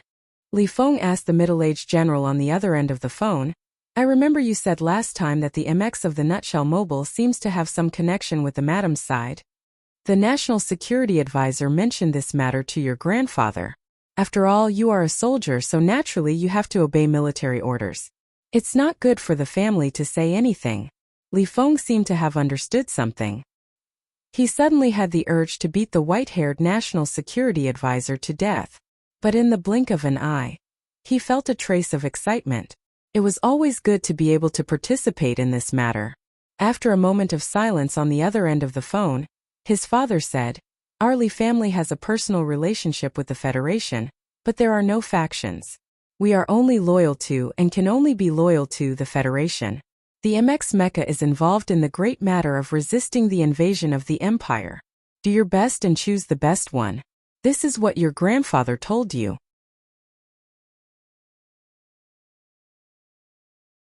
Chapter 247. In the deep blue space, countless stars were quietly watching the spaceships flying among them. The people on the spaceships were also watching them. In the field of vision below the dark star field, a giant hexagonal space station was reflecting the light of the stars. It was brighter than any of the stars in the field. The hexagonal space station quietly overlooked the surface of planet S1, ready to accept the spaceships that leaped out of the atmosphere at any time. Sulu stood beside the porthole, squinting his eyes as he watched the space station not far away. He was slightly excited. He had experienced space travel before. The last time he took the ancient bell from Donglin to the capital ring, it was at the giant space station that he took the spaceship to transfer to. However, the spaceship he took today did not stop at the space station. Instead, it directly broke through the gravitational pull, an atmosphere of planet S1 and flew into space, heading towards the old moon base. The Shell Motor Company had its own commercial fleet. It was not large in number, but its performance was excellent. The technical team was going to the old moon base to participate in the test battle of the new MX Mecha. Naturally, the headquarters provided the best spaceship, so there was no need to resupply or transfer at the space station. The light of the stars outside the window suddenly dimmed. Sulu knew that the spaceship was changing direction. He walked back to his seat and looked at the serious expressions of his companions. He could not help but feel a little nervous. The technical staff of the Shell Motor Company were all wearing dark gray military uniforms. This was because, in a sense, they were all non-staff members of the Federal Army. Even Shangqiu was a civilian major. In this spaceship, the only people who were not wearing military uniforms were Secretary Bai, who was beside Sulu, and the CEO who was sitting in the luxurious private room at the front of the spaceship. Bai Yulan had made a big mistake in the army years ago, and was expelled from the army. The CEO did not want to use military uniforms to boost his confidence. The CEO of the Shell Motor Company, if placed in a place like East Forest or West Woods of the Federation, would be at the level of a district chief executive. A few days ago, the attitude of the Shell Motor Company during the internal struggle of the Federation was clearly not in line with the status of this giant company in the Federation. Sulu thought of the CEO who was in his 40s and had some doubts in his heart. The CEO of the Shell Motor Company had not shown much in the past few days.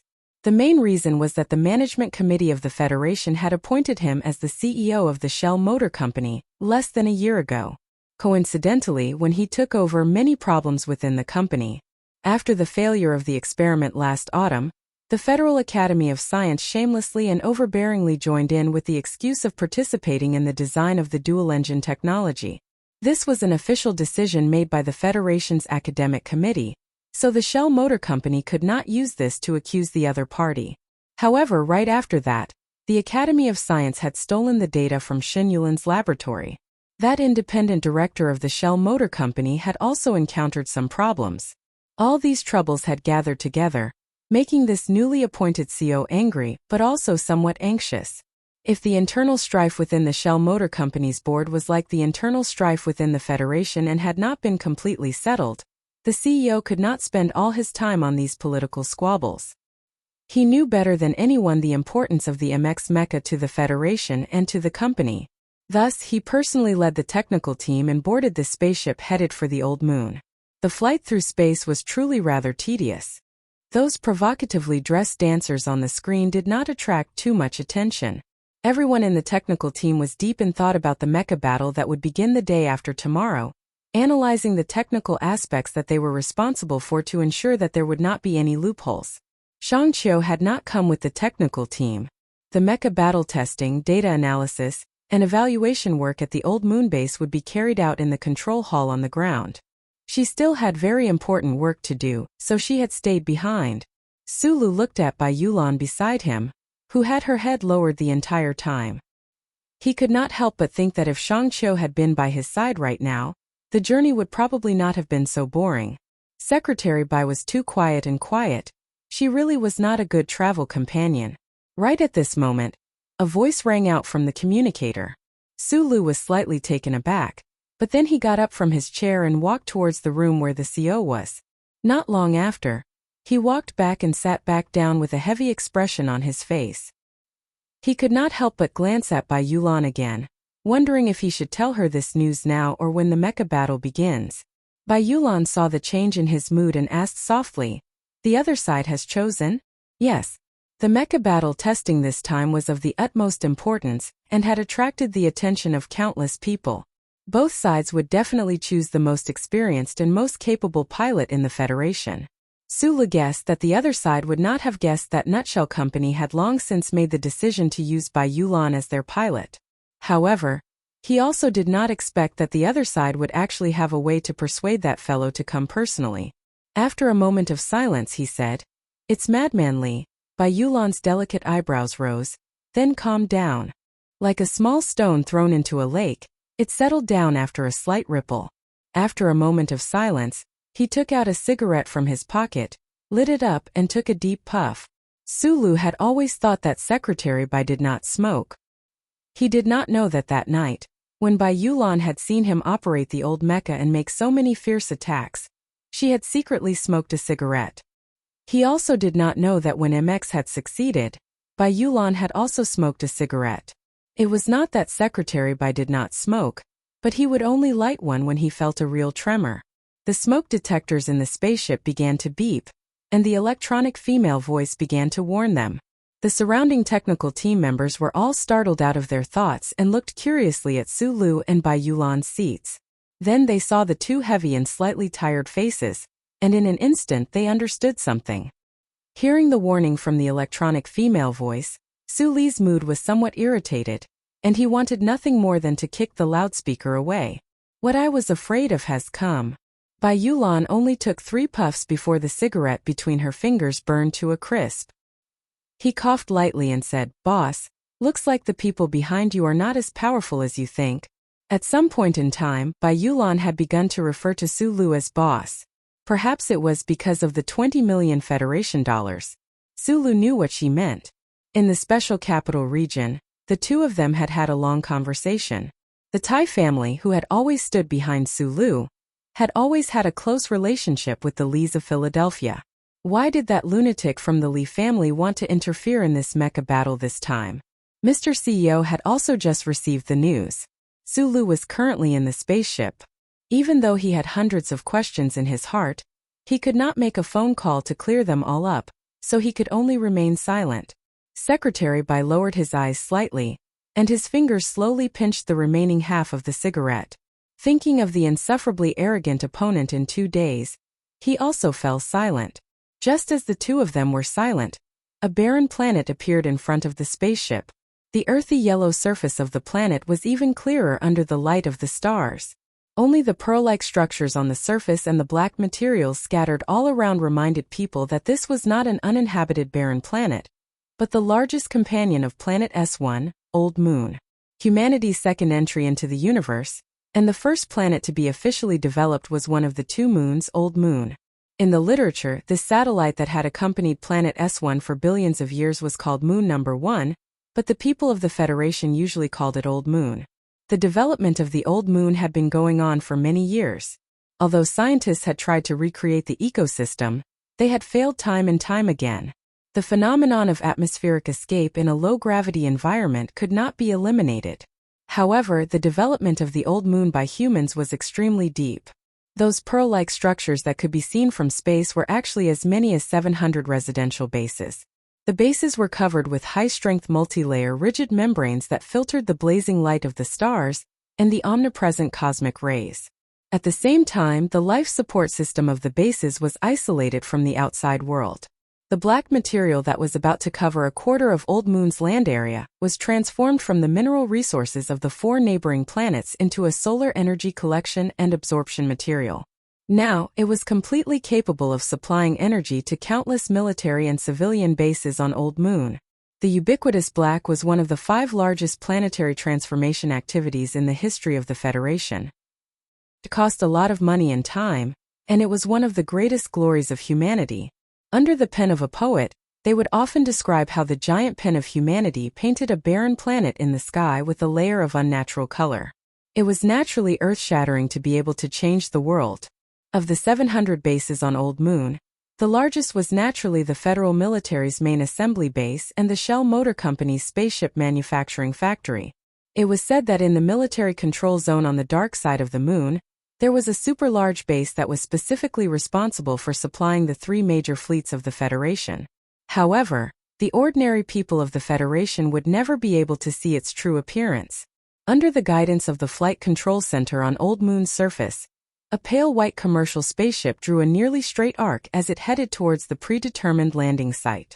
Just by looking at the exterior design of this spaceship, it was obvious that this was a direct endurance spaceship that could break through the S1 atmosphere. On the side of the spaceship was a line of very eye-catching words. Where there is metal, there is fruit shell. Seeing the pearl-like large bases becoming clearer and clearer, the technical team members on the spaceship had already stood up and let out waves of exclamations. Humanity's transformation of the universe always made these engineers feel a sense of respect from the bottom of their hearts. These engineers and professors were researching mecha, not space battleships. For most of them, this was their first time at Old Moon bases, and that kind of excitement was indescribable. At this time, they were not even willing to think about the mecha battle that would take place the day after tomorrow. The boundless Black Sea that stretched out like the grasslands of the Eastwood region was indeed an extremely magnificent sight. And those pearl-like bases that were covered by a giant membrane were also an exciting process.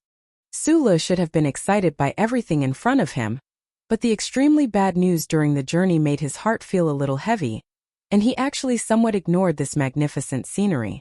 The Shell Motor Company's exclusive spaceship did not land at its own base, but instead flew directly to the Ministry of Defense's Space Assembly Base. Accompanied by the loud sound of airflow and the electronic positioning siren, the spaceship steadily landed on the dock, and then a large piece of shrinking equipment placed it underground. The alarm was lifted, and the technical team disembarked from the spaceship.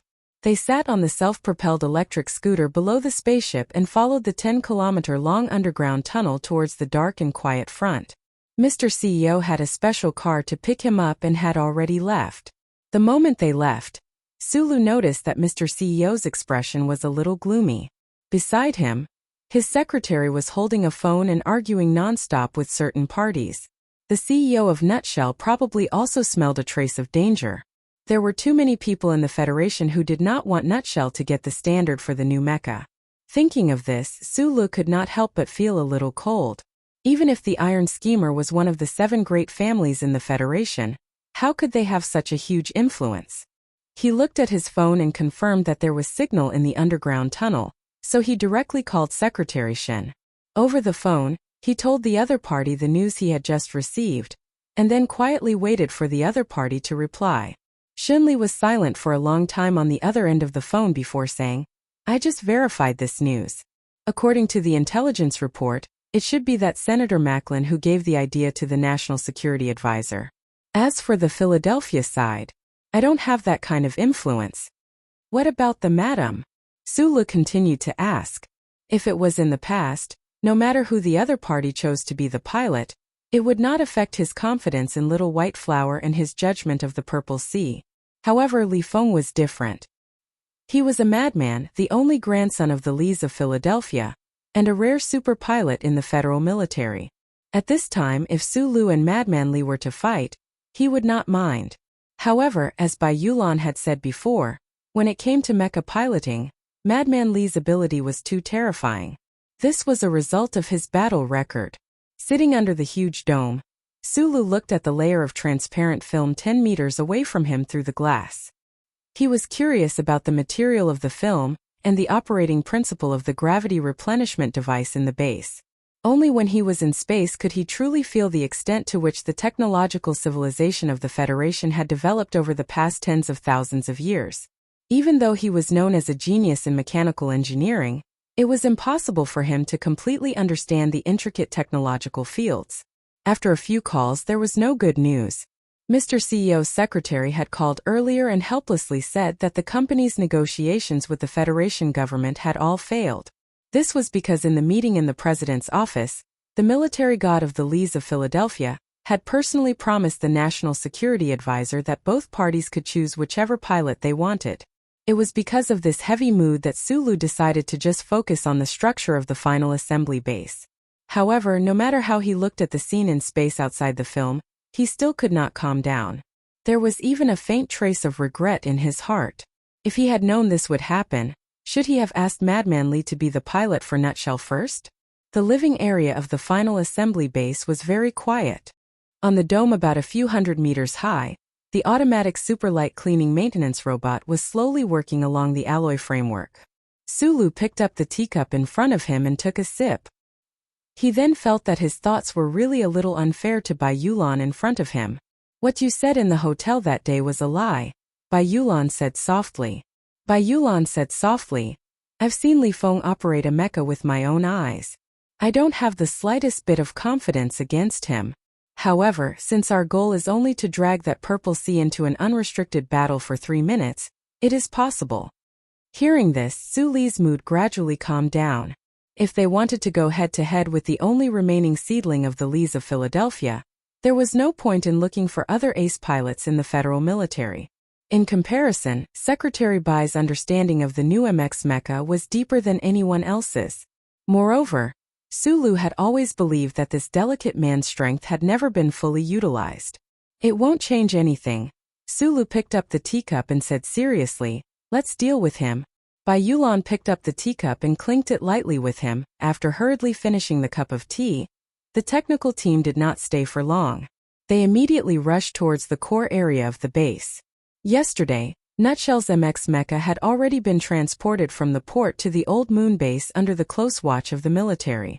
According to the schedule, they were about to begin the mecha combat test, modifying the outer armor and weakening the firepower of the mecha. The technical team members of Nutshell's engineering department naturally had to watch with their own eyes. Otherwise, who knew what those mechanics from the Ministry of National Defense would do to their precious mecha? The members of the technical team went through the chip scan one by one and obtained temporary access to the old moon base. They walked towards the underground warehouse. They saw the mecha in the center of the warehouse in the distance and began to get excited. Although it had only been 7 days since they last saw each other, to these people it felt like a long time. Sulu and Bai Yulan were still walking at the back. There was no problem with the chip scan. However, just as the two of them were about to enter the warehouse, a group of armed soldiers surrounded them. Sulu, the technical director of the Nutshell Engineering Department? An official in a black suit asked coldly.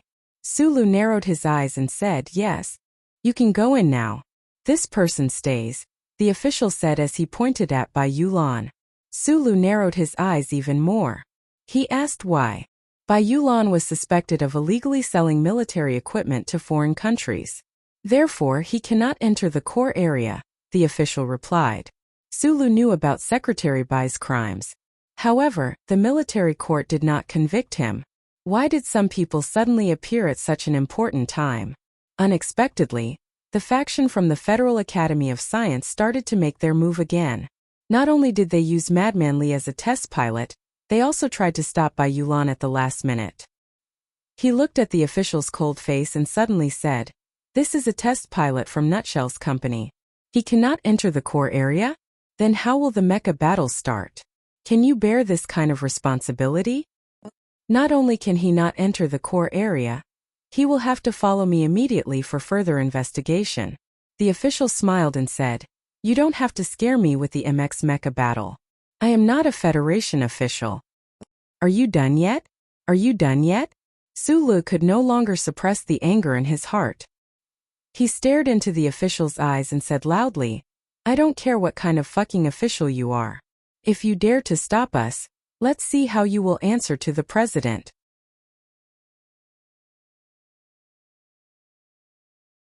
Chapter 248. Sulu had met many big shots in the Federation. Not to mention the president, who had been very kind to him throughout the journey and had solemnly instructed him to do so. Even the mother and son of the Tai family, as well as General Zoingxing, were all big shots that could shake the surface of a planet with just a word from the Federation. However, meeting big shots did not mean that he could completely understand the way they did things. To be more precise, he still had not gotten rid of the moral standards of the citizens at the bottom of the hierarchy.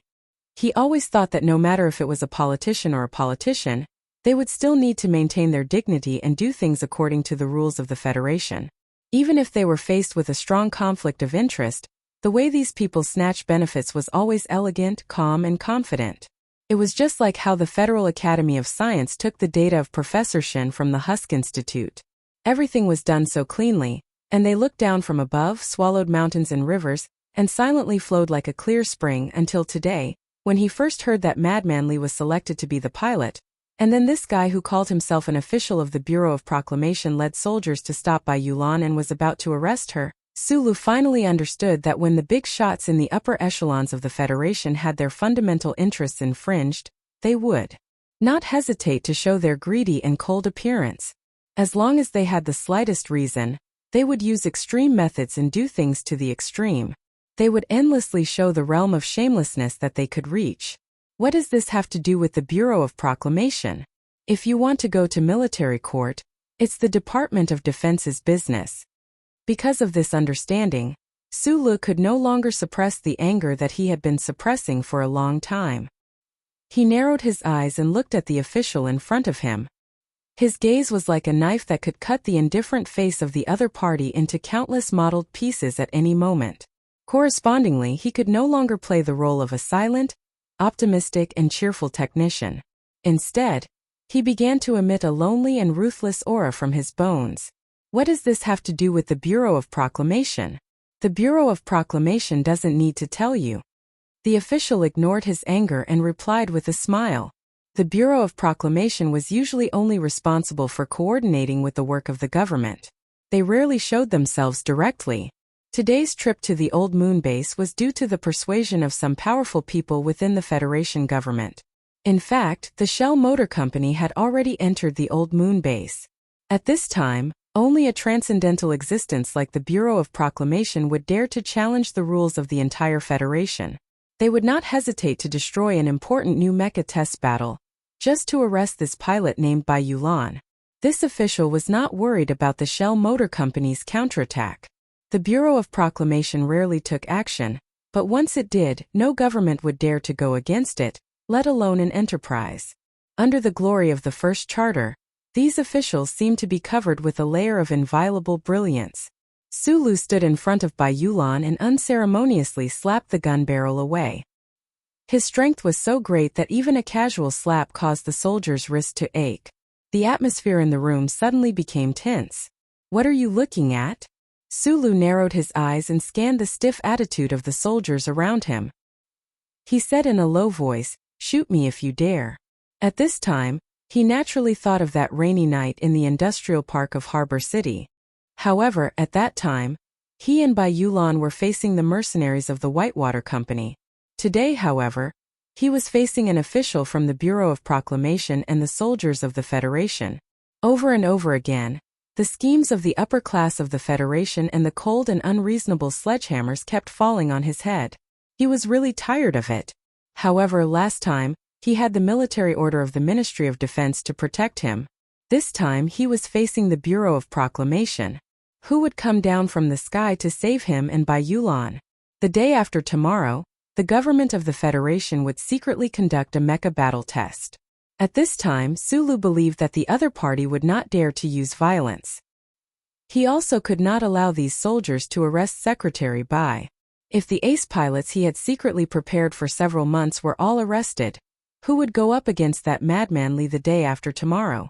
Bai Yulan kept his head down and stood behind him.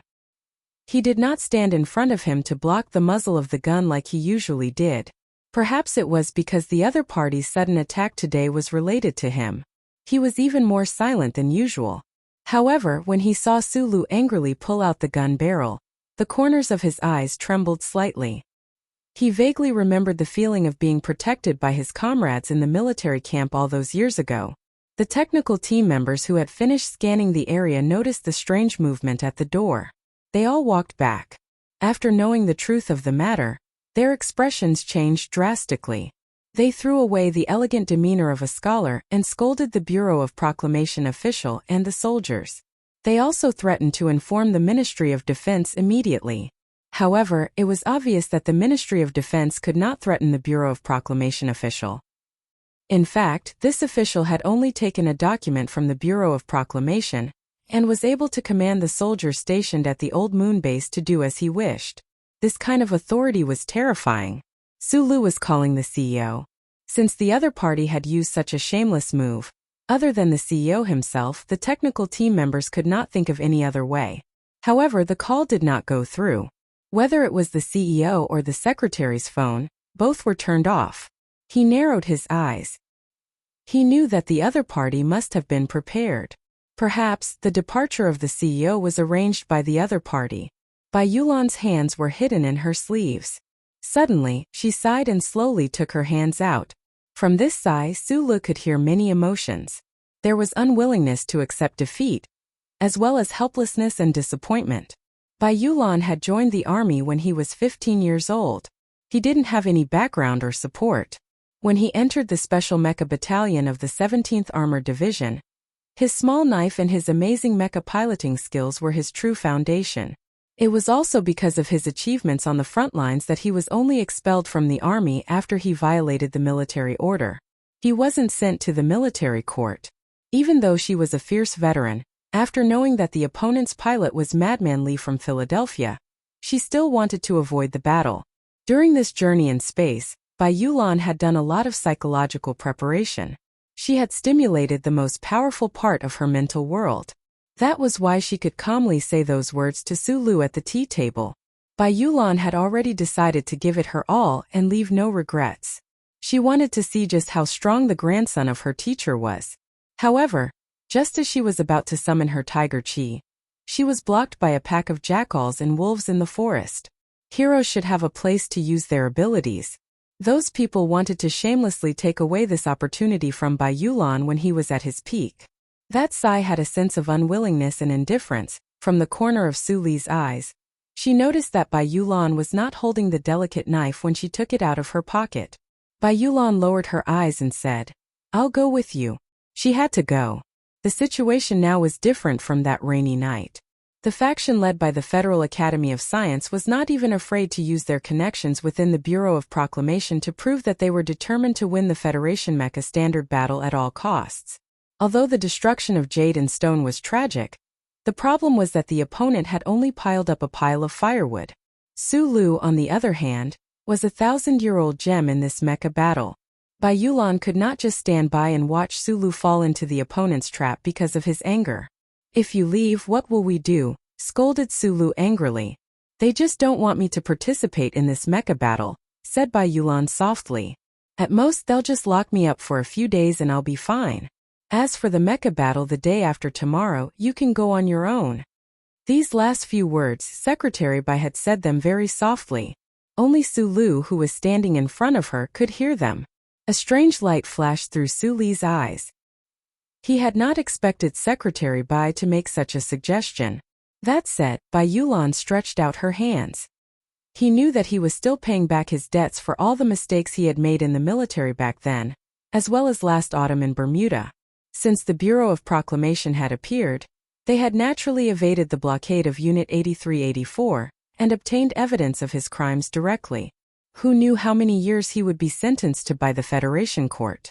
"No need," said the Bureau of Proclamation official with a smile. He too knew the significance of the mecha battle 2 days later. He was actually not very confident, so he only asked Bai Yulan to cooperate with the investigation. He had no intention of directly arresting her. After all, he had to take care of Nutshell's emotions. Bai Yulan looked at his smile, but did not feel the need to be taken care of. She smiled gently, and then silently kicked out with her leg, striking the official's lower abdomen. With a muffled thud, the Bureau of Proclamation official fell to the ground. His face was pale. He wanted to scream in pain, but the pain pierced deep into his lower abdomen, rendering him unable to speak. This kick had startled many people present. The soldiers immediately raised their guns. At this time, Bai Yulan lowered her head and said softly, "I've already stated that I won't resist arrest. I hit him because of a personal grudge. If you want to sue me in court for fighting, I don't mind." Sulu did not feel the slightest bit of relief from this kick.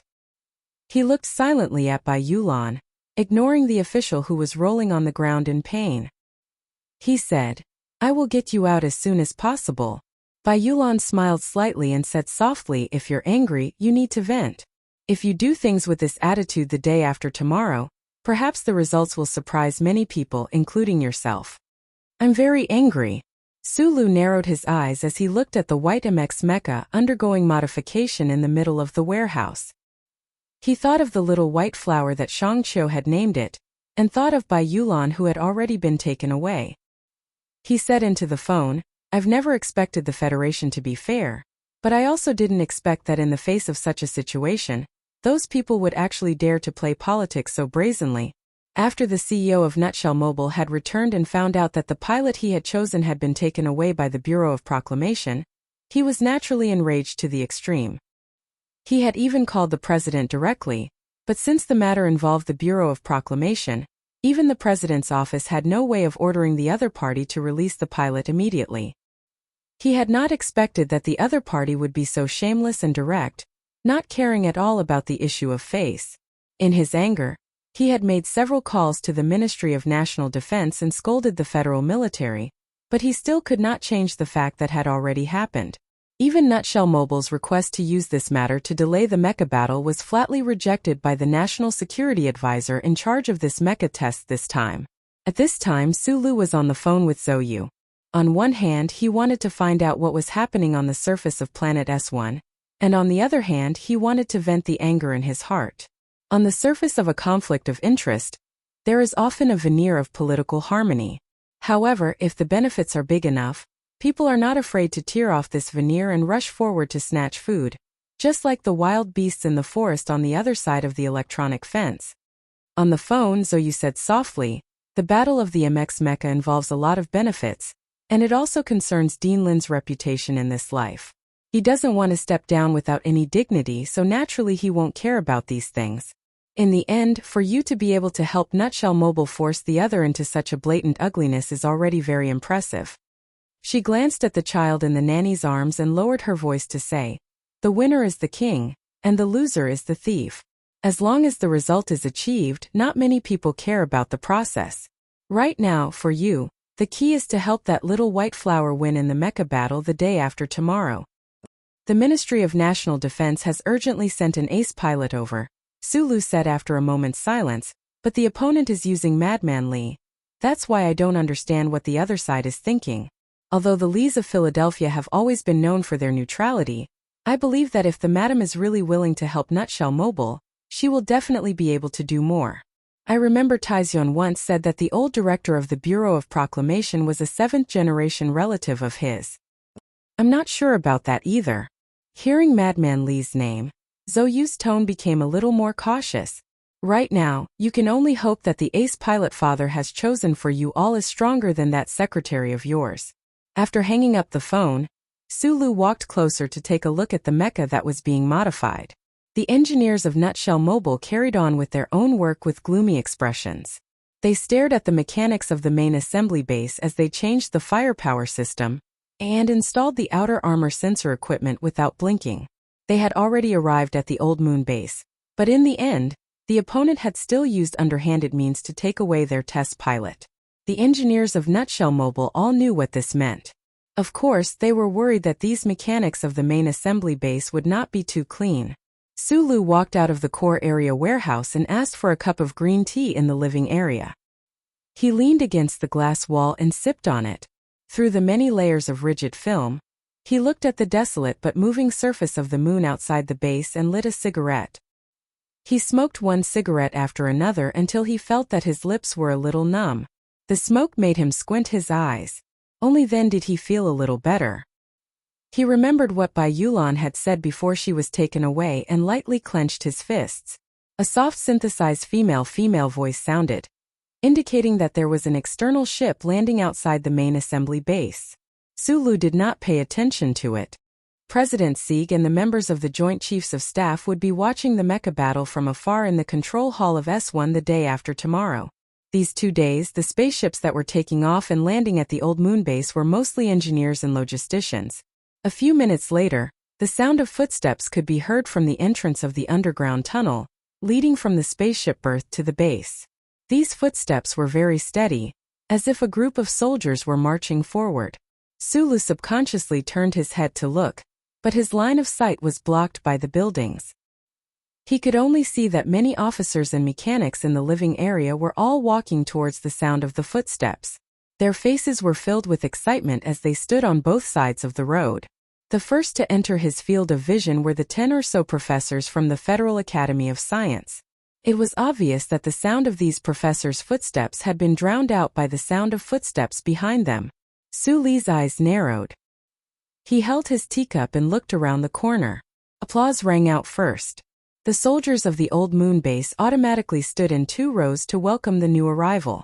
Under the protection of several officers, the youngest lieutenant colonel in the history of the Federation walked out of the corner into the eyes of the applause and burning gazes, and into Su Li's sight. For the Federal Army, the successor of the Lees of Philadelphia was already worthy of such treatment. Moreover, Madman Li had already proven himself to be a legendary figure in the Federation with his insane battle results on the front lines in the West Woods. Sulu narrowed his eyes and looked over there. He realized that Li Feng was not as arrogant and haughty as he had seen before. The 16-year-old lieutenant colonel was gracefully bowing and thanking the applauding soldiers around him. Under the watchful eyes of the crowd, Madman Li was just about to say something when he suddenly felt a gaze on him from behind. It made him feel extremely uncomfortable, so he instinctively turned his head and saw Sulu standing by the wall with a cup of green tea in his hand. Madman Li narrowed his eyes.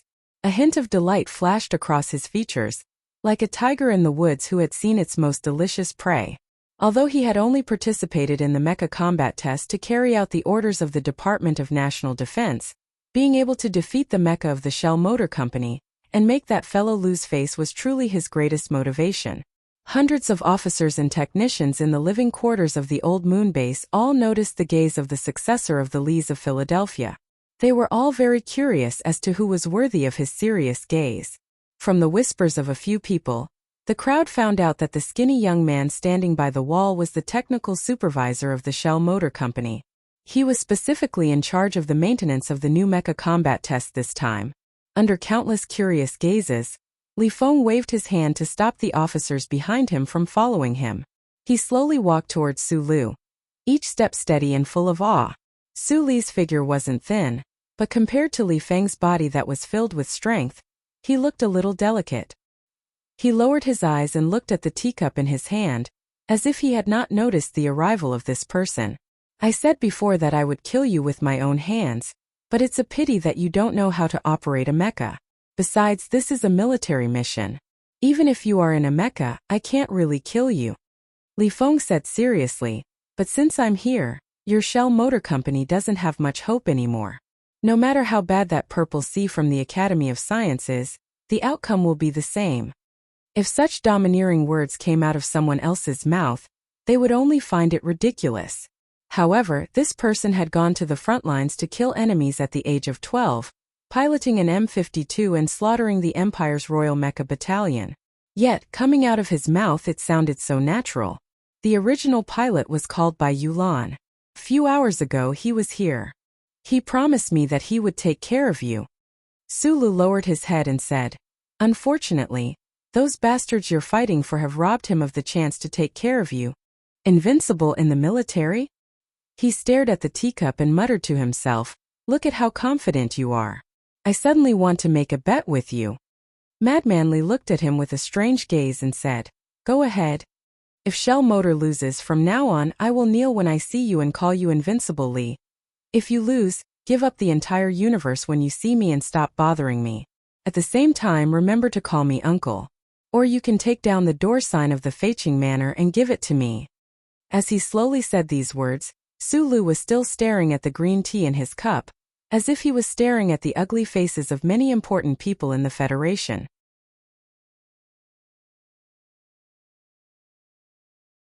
Chapter 249. Just like any scene in a play, when two people who had no standpoint and were natural enemies met each other, sparks flew in all directions amidst their calm words. The surrounding extras naturally had to express their rich inner emotions with silence and astonishment at the appropriate time. They were inexplicably surprised by the bet. The population of the Federation was in the billions, and the Federal Army was in the millions. The number of heroes in history was innumerable, No one would have thought that a thin technician would say that he would dismantle the house number of the Lees of Philadelphia in front of the descendant of the god of war. Although Sulu and Madman Lee did not speak loudly, they did not deliberately avoid the surrounding crowd.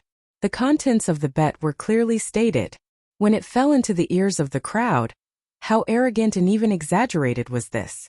The arrogance of the Lees of Philadelphia had its own historical reasons and the fanatical support of the people of the Federation as its foundation. But what qualifications did this technician have to be arrogant? Sulu was an arrogant person. His mood was calm and cheerful, like an ancient mirror made of water talc. In front of a gentle person he would be gentle, and in front of a kind person he would be kind. Whatever the world gave him, he would give back. When he was young, he always thought that the world was beautiful, so what he showed was a happy smile with his white teeth exposed. Now that he realized that the world was not like that, his expression naturally became a little heavier. When he was in the hospital, he did not want to give in to the wild and violent Madman Lee, not to mention that he was in an extremely bad mood today, so he directly confronted him. This confrontation actually caused Madman Lee to be silent for a long time. The 16-year-old lieutenant colonel of the Federation slowly narrowed his eyes. A hint of cruelty flashed across his youthful face, but he immediately returned to calmness. After confirming that every word Sulu said was true, he said, "There are countless tons of crystal ores under a man's knees. I don't want you to kneel to me. If that little white flower nutshell is crushed this time, I only ask that you never see Zhou again for the rest of your life. Don't show up in the capital ring again. Get the hell out of here as far as the Federation's warships can." It's settled then. Sulu placed the teacup on the table and prepared to leave. He didn't want the officers of the old moon base to look at him like he was an idiot. With his hands behind his back, Madman Lee narrowed his eyes as he watched Li Du walk towards the corridor. He suddenly said, "Perhaps you have your own reasons for being angry. Those old guys at the Academy of Science are really bastards." Sulu stopped, but he didn't turn around. "But this has nothing to do with me. I am a soldier of the Federation. I am here to participate in the mecha duel this time because I am following orders from the Ministry of Defense. I will not be angered by this bet. Since you've stayed in a body cultivation hall before, you should be very clear that the Purple Sea's maneuverability can only be displayed in the hands of someone like me. It's best if you tell Nutshell's pilots about these things as soon as possible." Sulu lowered his head slightly. He knew what Madman Lee meant. The two of them had exchanged blows in the Linyuan before. Although it had only been for a split second, they could both feel each other's strength in close-range combat. Madman Lee seemed to have misunderstood him as an unknown expert nurtured by that body cultivation hall. Naturally, he thought that only the two of them knew how terrifying a new generation twin-engine mecha was when a close-range combat expert was piloting it. Hearing Madman Lee's words, Sulu suddenly remembered what General Zhou Yingxing had told him before. The army was not allowed to think. The Lees of Philadelphia specialized in nurturing the most standard professional soldiers of the Federation. The 16-year-old Madman Lee already had the faint feeling of military god Li Pifu from back in the day. However, he seemed to be more unbridled. This was probably the side effect of youth. However, from these few words, it was obvious that Li Feng was not a lunatic who only knew how to kill that night. The entire old moon base was discussing the arrival of the successor of the Lees of Philadelphia. The legend of military god Li Pifu had gradually faded away.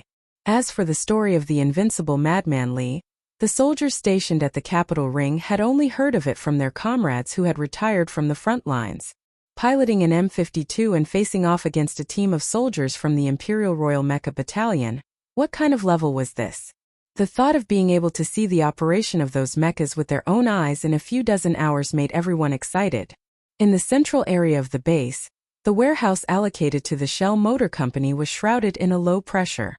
The mixed air provided by the life support system made the technicians feel a little strange. In fact, they knew very well that this strange feeling came entirely from the gradual loss of confidence. The pilot of the Purple Sea mecha was Madman Lee. The higher the reputation of this young lieutenant colonel in the military, the more helpless the technicians of the Shell Company felt. This was especially so after the Magnolia, who was chosen first, was taken away by the Bureau of Proclamation. The CEO of the Shell Company was still angrily negotiating with the government, but time was running out. That night at 11 o'clock, another spaceship arrived at the old moon base from planet S1. The reserve pilot, accompanied by a team of soldiers and board members of the company, walked into the warehouse. If even this reserve pilot was taken away by the other party's tricks, the Shell Motor Company would most likely report the whole incident to the media and have a war with the government. In the dead of the night, all the technicians returned to their own rooms anxiously. The modification of the mecha program in the base had been completed. No problems were found, but they still felt a little uneasy. Sulu sat on the box under the pure white MX mecha. He chewed on the bread in his hand and mumbled, "I really didn't expect the reserve pilot to be you." Zhou slowly chewed on the bread and smiled. "Who else can you find at the last minute? Other than that secretary of yours, I'm the most familiar with MX." This A student of the first military college's mecha department was already drenched in sweat. Previously, he had cooperated with the technical team to perform the hot start and basic operations, which had used up some of his energy. He looked at the lonely Sulu and his heart skipped a beat. He tried to be as gentle as possible. "I know Secretary Bai is the pilot you've been secretly preparing for several months, but since the other party has used such a dirty trick, there's no other way. Now you can only trust me and support me." Sulu did not believe Zhou's ability, which was praised by the entire First Military College. However, he always thought that a pilot had to have gone through real battles before to know the taste of death and blood. Only then could the MX's super maneuverability be displayed in a swift and fierce manner. Looking at the sweaty Zhou, Sulu suddenly felt that life was really strange. The first time he had piloted a mecha in battle was this officer beside him. And now, he had to snatch the control rights of little white flower from the other's hands. Zhou did not notice Sulu's intentions. He only comforted him. Major Lan Xiaolong, who was in charge of protecting you, also knew that White Magnolia was arrested. He notified the military officer of 8,384, so you don't have to worry. Speaking of which, they're all from the 17th Armored Division. If the war god's own people were treated unfairly like this, he would definitely speak up. The military has always been very protective of its own people, but it's too late. He continued, this time the mecha battle standard was actually decided by the war god. Lieutenant Colonel Li Feng was conscripted by the Academy of Science. This is a kind of balance. Otherwise, anyone could see that Fei Cheng was on Nutshell's side. Do you know about cultivation centers? Sulu suddenly asked. There aren't many left in the capital ring. There are still some in Bermuda, Zhou replied. After a moment of silence, Sulu said, How confident are you against Madman Li? How would you know if you don't fight? Zhou closed his eyes. When the time comes, I'll go. Sulu didn't explain anything else and said very naturally. Zhou stared at him in shock. For a long time, he was speechless outside the capital's special district. The heavily guarded all-weather command hall of the Ministry of National Defense was already packed with people even though it was still early in the morning. The three large holographic screens in front of the hall were performing signal synchronization. Below them, countless workstations were busily performing calculations. The citizens of the Federation didn't know that in this building, a very important matter was about to be decided today. The staff in the hall had a solemn expression on their faces. The Federal Academy of Science and the Shell Motor Company each took up a large work area in the two corners of the hall. The middle area was reserved for the technical officers of the Ministry of National Defense. Behind these staff, on several rows of comfortable seats, there were already more than 20 important people in military uniforms or civilian clothes. These people could basically decide many things in the Federation, but today they could only watch the result and then passively announce the conclusion based on this result. The director of the Federal Academy of Science, Lin Yuanhu, sat in the middle of these important people. His aged face was calm. The generals and officials beside him couldn't tell if he was feeling anxious or not.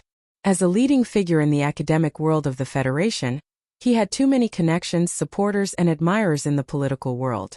This was why so many people stood firmly behind the Academy of Science, cheering for him and helping him handle many things that he didn't want to handle personally. Looking at the battle environment of the Old Moon polar region that was gradually becoming clearer on the holographic screen, Lin Yuanhu narrowed his eyes slightly. He thought that once this was over it was time for him to retire. Using a new generation of mecha as a closing song was a good choice. The feedback last night said that the ace pilot that had been secretly trained by the shell company for 100 days had been brought back by the Bureau of Proclamation. Lieutenant Colonel Li Feng had also started experimenting with the mecha. It seemed that there was nothing else to worry about. Below, in the Shell Motor Company's work area, Shangqiu took off her glasses and rubbed her forehead. Looking at the technical data on the screen, she felt a headache coming on. She subconsciously turned to look at Lin Yuanhu, who was in the stands. She habitually scratched her itchy hair with the tip of her pen.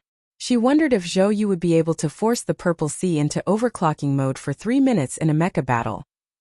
The large military nearland spaceship landed in the Old Moon polar region of the Kaki Mountains. This region above latitude was under the direct rays of the stars all year round. The temperature was extremely high, and the terrain was extremely complex. Choosing this mountain range as the training ground for the Federation's new mecha would allow them to truly judge the combat capabilities and overall maintenance standards of the mecha from both sides. The back of the Old Moon was the base of the Federal Fleet. There was also a subsidiary base near the Kaki Mountains. 2 new mecha that carried the future of the Federal Army's new mecha were currently in the base making the final preparations for battle testing. All the technical staff had already left. The CEO of the shell company patted Zhou Yu's shoulder with a serious expression and said, "During your graduation exam, you defeated an instructor from the 1st Academy's mecha department within 1 minute. That was an ace pilot who had won the Purple Merit Medal, so you must have confidence in yourself." A complicated expression flashed across Zhou Yu's eyes. He said softly, "Please don't worry." After the CEO left, only Zhou Yu and Su Lu were left in this area of the base. As the technical supervisor of the mecha, Su Lu still had to finalize some final parameters and set up the monitoring authority. In the eerily quiet environment, Zhou Yu glanced at the white MX mecha that was 7 meters tall in front of him and suddenly asked, "Do you have confidence?" This was the question Su Lu had asked him the night before. Zhou Yu really wanted to know how he would answer. Su Lu closed the control panel on the ground and said calmly, "Against Madman Li, I don't have the slightest bit of confidence." After a moment of silence, he added, "But I have the determination." Zhou Yu looked at the back of the figure that was dragging the heavy black box and climbing up the mecha. Suddenly, he said loudly, "You really are a lunatic. I can't believe I actually agreed to let you go. I'm also a lunatic. Don't forget, the person we're going to face today is a lunatic." Su Lu did not turn his head as he replied loudly. Zhou Yu had come from the West Woods to the capital to study. Along the way, he had been branded with the mark of excellence. Thus, he had become increasingly steady and gentle, never making a single mistake. Until the night before, when he had heard Su Li's request, he had discovered that he could occasionally go a little crazy. Watching Su Li crawl into the cockpit, he suddenly felt that this kind of craziness might be exchanged for a very good result. After all, this fellow's talent in the field of mecha was indeed very frightening. Closing the cockpit door and opening the black box, he took out the simulation system and installed it. Then, he connected the cable to the MX Mecha's standard interface. This was originally a data channel that Shangqiu had reserved for him at his suggestion during the final design phase. The warm-up of the mecha had long been completed. Su Lu quietly looked at the feedback of the mecha's data from his helmet. Feeling the slight numbness on his skin, he gently pressed down on the red button. According to the privacy regulations of the First Charter, a pilot's personal operation data could be kept confidential. For the ace pilots of the military, those skills that were exclusive to them were things that they had exchanged for with their lives. Unless the military conscripted them, no one could even dream of spying on their operations. Even the command hall watching from hundreds of thousands of kilometers away was no exception. Thus, Su Lu was not worried that his use of the simulation system would be discovered by others. In fact, this was also one of the things he relied on to participate in the mecha battle and face Madman Li head-on. Perhaps someone would detect something from the way he operated the mecha and bring him some unknown danger, but he already did not care. Almost at the same time, in the underground base of the Kaki Mountains, in the Old Moon Assembly Base, in the S1 Capital Command Hall, the sound of an electronic countdown rang out. 10-9-8-7, Su Lu calmly listened to the electronic countdown. His left hand was on the control stick and his right hand was on the touchscreen. This idea of mixing two control methods was probably only an unconventional engineer like him would dare to try. As the last chime rang out, the lights below the base dimmed for a moment. The sound of air leakage whistled, but it could not reach the inside of the mecha. The alloy hatch at the top of the base took 2 seconds to open. The load-bearing lift platform below slowly transported the heavy white MX mecha to the surface of the moon. The vision of reality merged with the light green capture system and appeared in the window of the helmet. Sulu narrowed his eyes. As far as the eye could see, he could only see light all around him. The windless and dust-free Kaki Mountains were bathed in the blazing light. It was a scene of tranquility and danger. The central control computer of the MX mecha had already issued a warning. A vacuum environment was a very severe test for the life support system. Fortunately, the MX mecha had considered this point when it was designed for combat. Even if the exterior of the mecha was damaged, the internal cockpit could still ensure an independent life support system. It was just that it could not be maintained for too long. Beep beep beep beep. A series of sharp alarms rang out. In the field of vision where the light was the brightest, a light purple mecha suddenly appeared. Under the blazing light, the two newest MX mecha of the Federation in the Kaki Mountains appeared even more holy in their white reflections, while the purple appeared even more demonic and murderous. After the two mecha had been transported out of the base, the distance between them was only 200 meters. For a cheetah, it would only take a few breaths to reach its prey.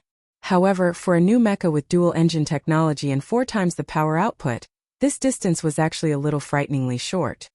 The purple sea mecha moved, its dual engines at full power. One moment it was still far away, the next it had already turned into a purple shadow and was charging over. The instant the little white flower mecha set foot on the surface of the moon, Sulu, who was completely focused, had discovered the figure of the purple mecha standing proudly in the light before the onboard radar. Being able to see it with the naked eye was naturally more direct than being able to see it with the radar. However, he had not expected that Madman Lee, operating the purple sea mecha, would make his move so swiftly and valiantly. In fact, he had not even chosen to attack with long-range weapons right from the start, instead intending to engage in close-range mecha combat at close range. The right arm of the white mecha had long been raised horizontally, and the hanging weapons mounted on the side of the mecha's arm began to spew wildly. However, the firepower systems of both mecha had already been modified by the final assembly base into low-light marking weapons used in training exercises. In addition, there was no air on the surface of the moon, so it was very difficult to hear those crisp and beautiful clicking sounds. However, at the same time that the little white flower mecha launched its long-range attack, the purple sea mecha, which was charging forward at unparalleled speed, made a preemptive judgment. Its heavy mechanical legs stomped viciously on a protruding moon rock, and the mecha's body moved in an extremely strange and powerful manner as it forcefully turned to avoid those beams of light that represented lethality, preventing the sensors on the mecha's body from receiving any signal of damage. In just an instant, the purple sea mecha had already broken through the blockade of long-range firepower and arrived in front of Sulu. Without hesitation, it silently and coldly used its hard alloy fists to punch towards the abdomen of the little white flower mecha. The massive inertia of the heavy mecha, the strong initial startup speed of the twin engines, and the evasive maneuverability under quadruple power were all used to their fullest by Madman Lee, who was operating the purple sea mecha. Using the simplest of movements, it created the most dangerous moment. The purple sea mecha's advance had left behind a trail of light dust on the moon rock, but before it could even touch the purple surface of the mecha, the killing blow had arrived in an instant. A moment later, a cloud of dust had descended. Near the Kaki Mountains, countless data collectors had been installed. The mecha of both sides also had monitoring equipment installed by the final assembly base. In addition, there were 7 highly sensitive satellites positioned above the polar regions of the old moon. These equipment faithfully transmitted everything that happened on the battlefield back to the conference room at the old moon base, as well as to the command hall on Planet S1 hundreds of thousands of kilometers away. The instant the electronic countdown ended, everyone in the command hall fell silent for a moment. They stared at the 2 new mechas standing 200 meters apart on the giant screen. No one spoke, not even making a sound. No matter which side the technicians in the command hall belonged to, no matter which side those big shots watching the battle supported, at least in this moment they all had the same feeling. No matter what standard the Federation adopted for the new mecha, and no matter what the competing interests behind the scenes were, at least they were very honored to be able to witness the first real battle of the Federation's epic-making new mecha. The light on the screen was very intense, but the white and purple of the two mechas' exterior appeared even more intense due to the reflection of the light. The people in the command hall stared unblinkingly at the screen. Only after a moment did those technicians come to their senses and prepare to begin data collection. This was the first real battle of the new MX mecha. The technical parameters displayed by both sides in this battle would not only serve as a judgment for any possible disputes, but more importantly, this was a good opportunity for the Federation to collect data on the mecha. However, the technicians did not have time to do the work of data collection, nor did they have time to use the data to analyze the operating efficiency of the MX mecha's three major systems in a vacuum environment. Thus, they could only turn their gazes back to the screen, because the purple sea mecha had moved, and the moment it moved with such power that it could swallow mountains and rivers, full of dominance. Its speed was unimaginably fast. The Federation had been developing mecha for many years. Mecha were renowned for their high mobility, but no one had ever imagined that on the craggy surface environment of the old moon, a mecha could actually display such terrifying speed. This sort of instantaneous activation speed and the wondrous acceleration that followed, could it be the change brought about by the twin engines? Everyone was aware of this point, but no one had time to sigh. Because everything had happened too quickly, the roar of the purple sea mecha's twin engines could not be collected. However, the people in the command hall felt as if they were on the old moon, watching the purple sea mecha roar away with their own eyes, as fast as lightning. Using this sort of speed to display a revolutionary breakthrough in mecha development. Shangqiu stared wide-eyed and slack-jawed at the purple mecha charging forward at high speed on the screen, her hands gripping her pen tightly. As a key figure in the formation of dual-engine technology, she knew better than anyone else just what kind of speed a mecha could reach when the dual-engine technology was operating at full power. However, that was just data from the laboratory tests under a simulated environment. Today, seeing the dual-engine mecha in action for real, she was still so shocked that she could not find words to describe it. Speed. The only thing that determined a mecha's performance in close combat power could only be speed. On the screen, the white mecha tried to use long-range firepower to seal off the path of the purple mecha. However, in the face of the terrifying speed of the purple sea mecha and the valiant operation of the pilot, the few weak beams of light that represented the firing line appeared so futile and weak. This was the frightening part of the new twin-engine mecha. Under the protection of supermobility, the inherent firepower system of the universe was already outdated. If the firing speed of mechanical weapons and the tracking speed of standard missiles could no longer match the instantaneous evasive speed of the mecha, then how could they injure or destroy it? The high-speed movement of the purple sea mecha on the holographic screen, leaving behind only an afterimage, made clear to everyone in the Old Moon Base's conference room and command hall a fact. In future battles, unless it was a concentrated firepower or a precise beam attack from a battleship, the MX mecha would be a super weapon that would be very difficult to surround or defeat. The instinctive excitement of an engineer flashed through Shangqiu's mind. She stared blankly at the screen. Her fingers had not yet finished exerting force when she saw the purple sea mecha charging in front of Little White Flower.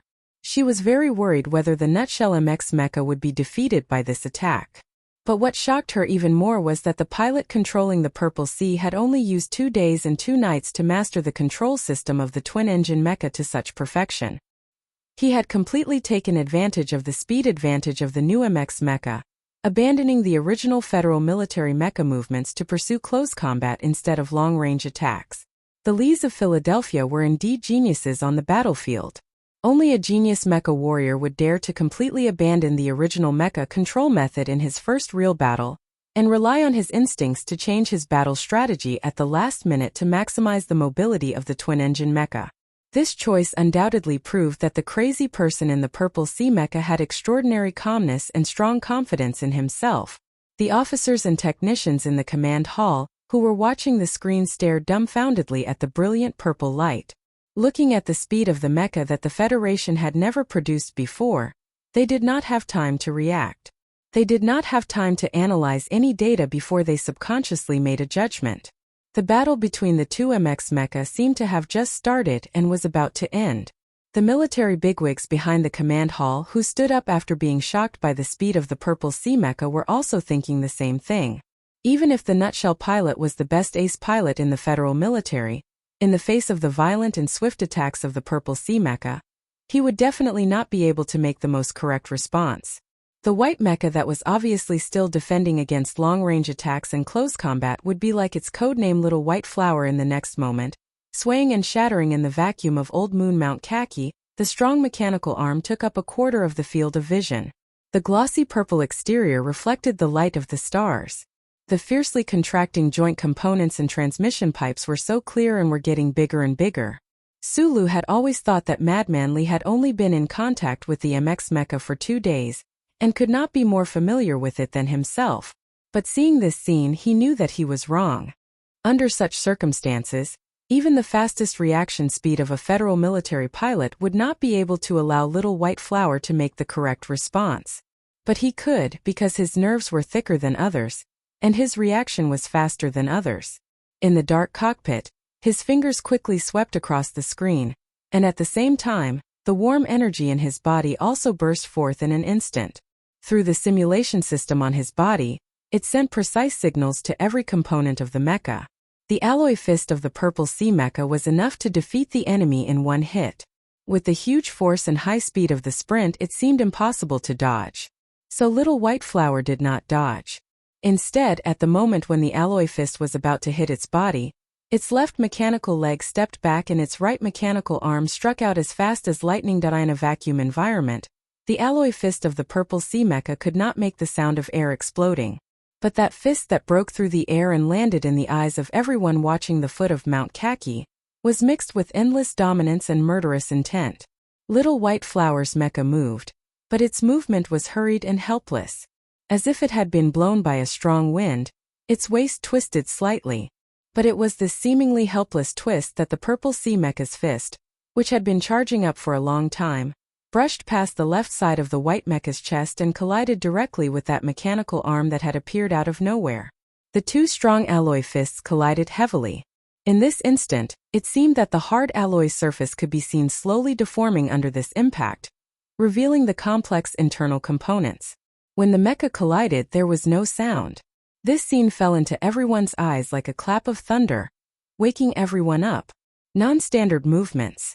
In the ground command hall, the invited dean of the 1st Military Academy's mobility department leaned on the railing. His eyes narrowed as he watched the two mecha collide for the first time on the holographic screen. He said in a low voice, "All non-standard movements." No one paid attention to what he was saying. Everyone was staring at the holographic screen dumbfounded. If it was said that Lieutenant Colonel Li Feng, who was piloting the Purple Sea mecha, was able to use the new MX mecha's functions to the maximum in a short period of time because of his identity as the descendant of the war god, this was an amazing but acceptable feat. But the pilot sent by the Nutshell Company to operate the white mecha was actually able to make an effective response in such a short period of time. Although it was a bit embarrassing, it had successfully blocked the Purple Sea mecha's domineering attack. This made everyone unable to believe their own eyes. How fast is the hand speed required to do this? Most of the people in the command hall were professionals. Although they had not personally operated the new mecha, they knew that under the Purple Sea mecha's domineering attack, the reaction time left for the white mecha pilot was very short. To be able to continuously input commands to operate the mecha to make the only feasible response in such a short period of time, what kind of hand speed and vision did this require?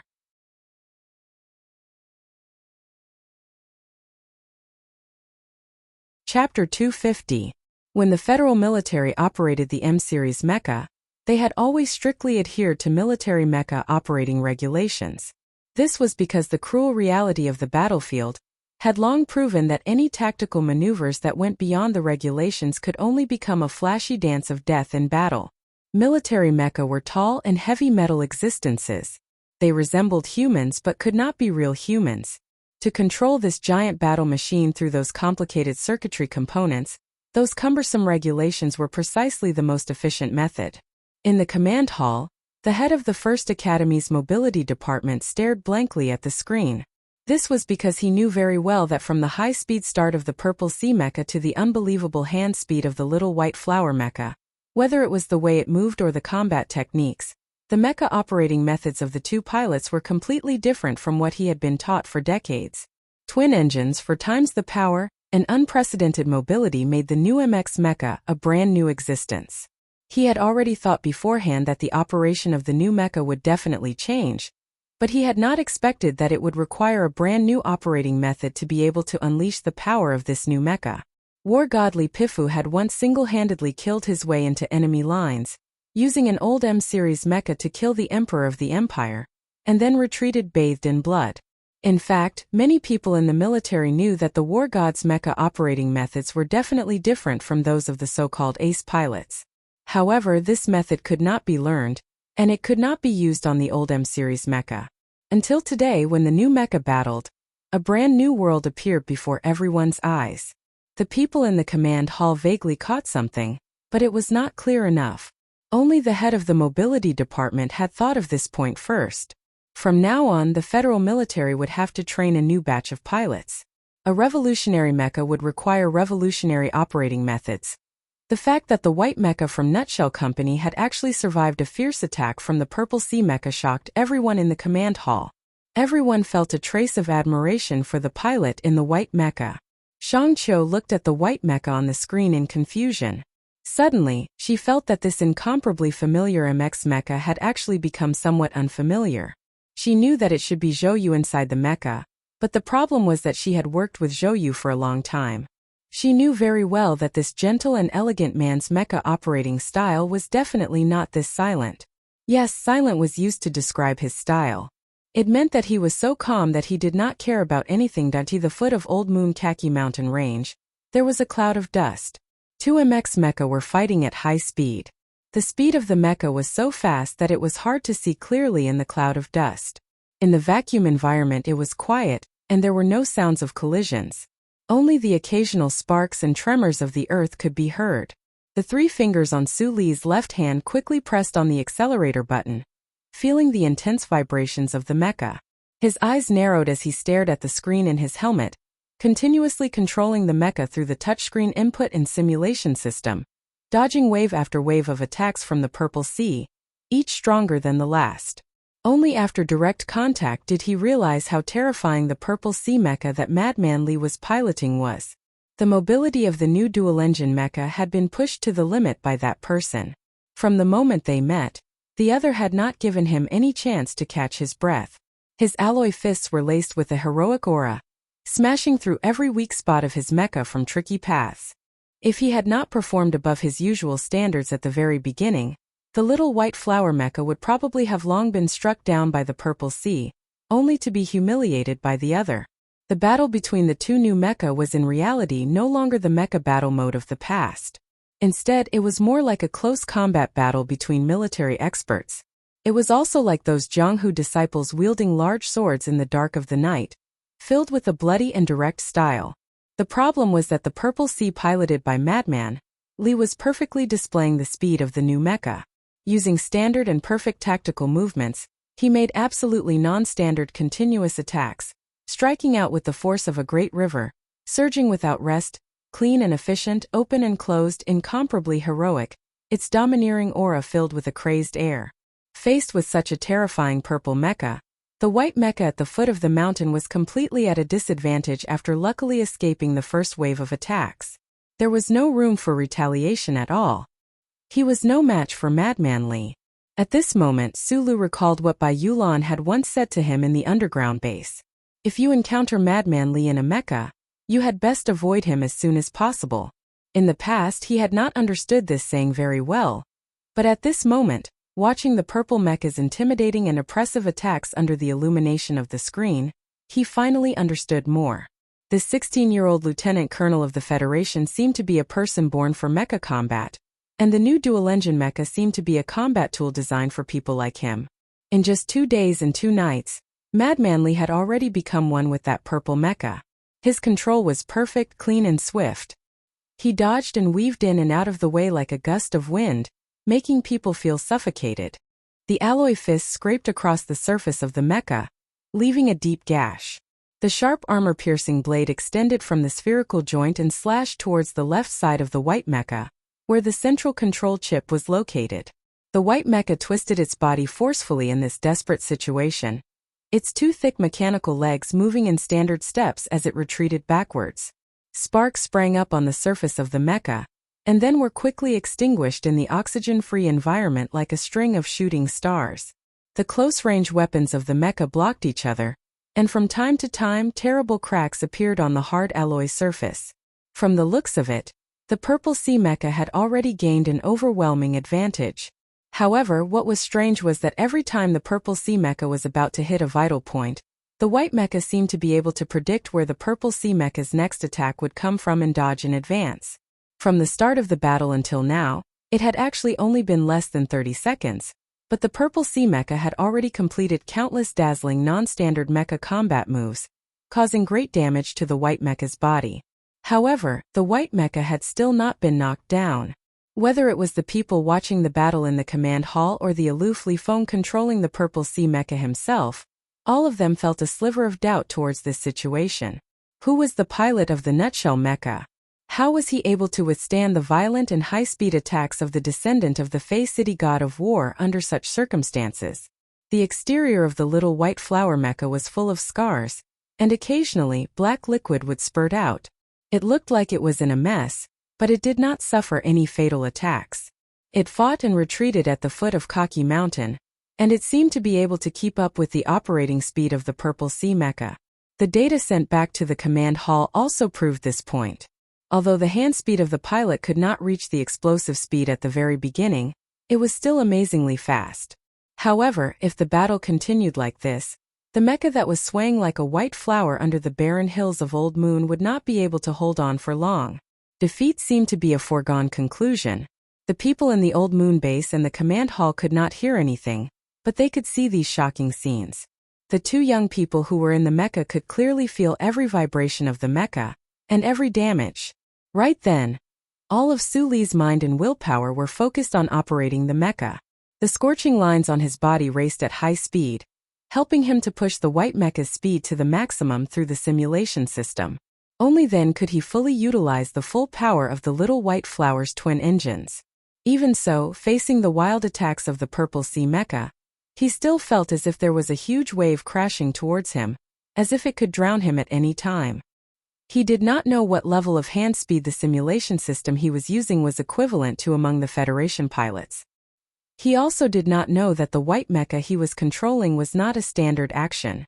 He could only follow his own instincts to capture the traces of the purple sea mecha's violent and frightening attacks, controlling the white mecha to follow the 10 stances he was most familiar with. In Section H1 of Lihua University's library, he had conducted many Level 6 mecha training exercises alone. Later on, he had also followed by Yulan to learn the standard federal military tactical movements. But in this moment, in front of Madman Li's mecha, he had forgotten all of this. He had to forget. He could only follow the moves he was most familiar with, turning the little white flower's mecha into his own. Bent elbows, thrust knees, parry horizontally, advance. Heroism against heroism. Plus, for some reason, Sulu felt that the combat moves of the purple sea mecha were somewhat familiar. It was as if he had been born knowing where the opponent would attack from. That was why the white mecha he was controlling was able to hold on bitterly under the opponent's violent attacks. In this instant he suddenly understood that if it had been anyone else, such as Bai Yulan or Zhou Yu, they would probably not have been able to cope under the terrifying attacks of Madman Li and the dual-engine mecha combined into one. That purple sea mecha gave people the feeling that it was undefeatable. But Sulu remained calm. He steadily and quickly entered the commands, adjusting the signals emitted by his body, so that every move of the little white flower's mecha would become more accurate and powerful. Uncle Feng Yu admired Su Li's calmness the most. This admiration was even greater than his admiration for Su Li's mechanical engineering talent. This young man, Su Lu, seemed to have been born with a rock. No matter what kind of difficult situation he was in, he would always maintain a clear train of thought. The twin engines of the purple sea mecha provided great power. Under the Kaki Mountains, the mecha twisted its body abruptly and avoided the little white flower's block. In an instant, It had advanced behind Little White Flower and smashed its alloy fists towards the defenseless head of the mecha.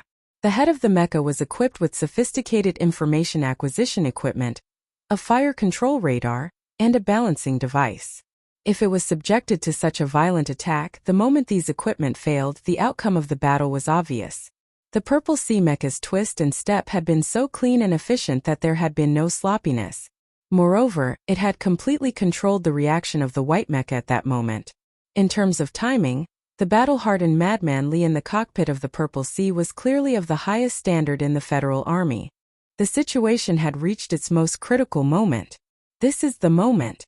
At the same time that the onboard computer gave the location warning signal, or even a few tenths of a second earlier, Sulu had already made his move.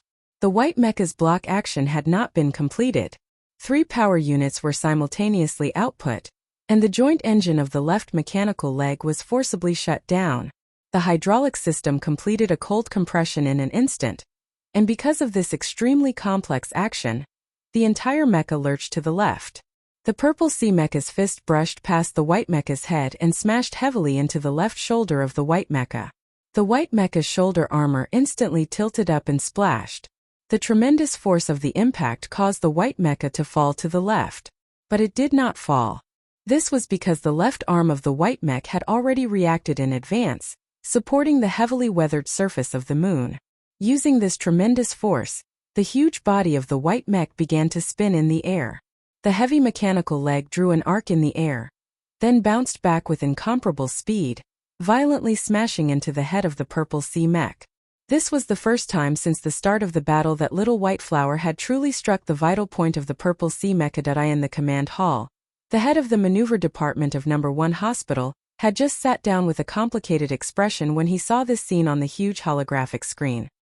He stood up abruptly and stared in disbelief at the action of Little White Flower's mecha on the holographic screen. Mechanical arm propped up on the ground, mechanical leg rebounded and struck directly at the vital point of the opponent's mecha. Was this something that a mecha could do? This was more like the close combat techniques of the strong people in the body cultivation halls. The pilots of the federal military might have done this kind of action on a normal day, but in a real mecha battle, which mecha would dare to do this kind of action in an extremely short period of time? Only the superpower of the twin engines could ensure that a heavy mecha could carry out such a nimble attack. The head of the department stared in shock at the White mecha's sharp attack in midair on the holographic screen. Before he had time to sigh with emotion, he found that today's battle between the new mecha had once again given him a shock in terms of concept. At the same time that Little White Flower's flying kick struck the Purple Sea's head, the Purple Sea mecha's twin engines activated at full speed and actually reacted at the same time. There was no time to retract the alloy fist that had struck out, but the Purple Sea mecha's mechanical leg bent at the same time. Relying on the power provided by the jet stream, it slid through the air, and the hard joints of the mechanical leg struck the White mecha's abdomen viciously. The Purple Sea mecha charged forward violently, and the White mecha kicked back sharply. The moment the two sides came into contact, a huge force was unleashed at the same time, and both sides were sent flying back more than 20 meters. The heavily weathered surface of the moon was thrown into a cloud of dust by this attack, and it did not settle for a long time. The upper half of the Purple Sea mecha was severely damaged, and there was a terrible crack. Not far away, the White mecha was even more damaged. The outer armor structure of its abdomen was clearly deformed. The two mechas stood tens of meters apart, and in the middle of the moon's surface, the deep imprint of a mechanical palm was very obvious.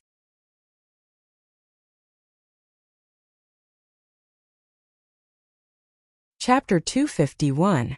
Machine Number 1. Kinetic Energy Output Normal. Engine Auxiliary Computer Parameters Normal. Fire Control Radar Ineffective. Information Capture System 46% Delay. Main Firepower System Energy Transfer Complete. Machine Number 2. Energy Input System Damage Degree Unknown. Onboard computer has abnormal parameters. Belly engine room damaged.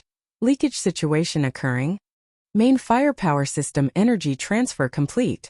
The battle of the new MX mecha on Old Moon had been going on for so long, but the computer system in the command hall had only just finished analyzing the data for the first time.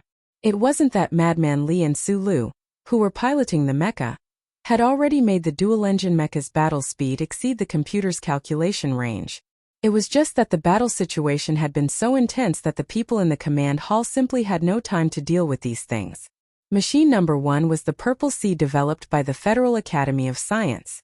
Machine number 2 was the Little White Flower developed by the Shell Motor Company. Hearing the electronically synthesized female voice report the damage of both sides, the people in the command hall each had a different expression. The previous battle had already shown that in a face-to-face battle with the new mecha, the long-range weapon system could no longer be used to its full potential. Therefore, whether it was Li Feng operating the Purple Sea or Su Lu operating the Little White Flower, they had all transferred the backup energy of the main firepower system to the mobility aspect at the first opportunity. The decisive choice of the two pilots under Mount Kaki, as well as the courage, confidence, and decisiveness contained in this choice, made the professionals in the command hall feel an unnatural chill. Starting acceleration data, MDX control efficiency parameters, joint engine platinum clutch spacing. Following the appearance of various numerical units, the battle data of the new MX mecha hundreds of thousands of kilometers away was transmitted back to the command hall of Planet S1 through the first level of the electronic monitoring network. One only needed to perform a simple comparison of data to discover that the Purple Sea mecha developed by the Federation's Academy of Sciences had an overall advantage, especially in terms of the power output of the main twin engines, which had an overflow value of close to 10%. In a mecha battle, such a large difference in power output was enough to determine victory and defeat. In the right half of the command hall, the Academy of Science experts had calm and confident expressions. The technicians of the Shell Motor Company on the left looked at the data flashing below the giant holographic screen. Their expressions were somewhat grave. The Purple Sea mecha had the advantage in terms of performance, and it was obvious that although the pilot piloting the Little White Flower mecha was also very capable, under Madman Li's ferocious attacks, he still paled in comparison. With the two added together, the people in the command hall all thought that the Purple Sea mecha from the Academy of Sciences would win. The head of the maneuver department of No. 1 Hospital pulled up the visual data of the pilot's control. Looking at the data of the two pilots' hand speed on the screen, his pupils could not help but shrink. It was understandable that Li Feng, who was controlling the Purple Sea, could reach such a frightening hand speed. Who knew which ace pilot the Nutshell Company had poached from the military? His hand speed was also frightening. Just as the people in the command hall found the rare time to analyze the mecha data of both sides, the image on the giant screen changed once more. The Purple Sea mecha seemed to not know fatigue at all, and did not care about the damage to its head. After pausing for a moment on the spot, it turned into a beautiful purple light and stepped on the soft surface of the moon, rushing towards the Little White Flower. The white mecha was like a fragile flower. There were already many cracks on its exterior. Facing the Purple Sea's attack again, this mecha made a response that no one had expected. Under the blazing light, the Little White Flower mecha's two engines were fully activated. In an instant it reached the peak of 4 times its original power. Two smooth auxiliary flying wings slid out from the back of the mecha's waist. As the small jets under the auxiliary flying wings spat out air, the white mecha's figure shook violently. Following the surface of the weathered surface, it quickly flashed towards the back. With the help of the auxiliary flying wings, the MX mecha from the Nutshell Company displayed its highest speed for the first time. It was as if a gust of wind had blown past it, instantly disappearing into the large shadow behind it. That was the shadow of the Kachi mountain range. On the other side, the Purple Sea mecha was still in mid-air, executing an extremely fierce mecha attack maneuver. However, in response to the sudden change in the white mecha, the Purple Sea mecha spread out its auxiliary flying wings and glided down from a height of 10 meters in the air. Using the momentum, the Purple Sea mecha forcefully accelerated, and just as it was about to land on the ground, the Purple Sea mecha changed the direction of its descent to smoothly chase after that patch of shadows. Little White Flower and Purple Sea, one in front and one behind, were like two shooting stars traversing the vast universe. They flashed across the screen and disappeared without a trace. The comprehensive surveillance system only took 0.017 seconds to capture the two MX mecha's figures. The high-sensitivity satellite above the polar region of the Old Moon was faithfully watching the two mecha moving quickly in the shadows of the Kachi mountain range. These images were transmitted to the eyes of the spectators. Today's MX Mecha battle test had greatly stimulated the spectators in the command hall of the Old Moon base. For those military representatives who had been immersed in mecha piloting for decades, the way the Purple Sea mecha operated and the strange movements of Little White Flower's mecha as it dodged were the source of their shock. For those mechanics experts and engineers, the performance of these two new MX mecha was the real reason why they were dumbfounded.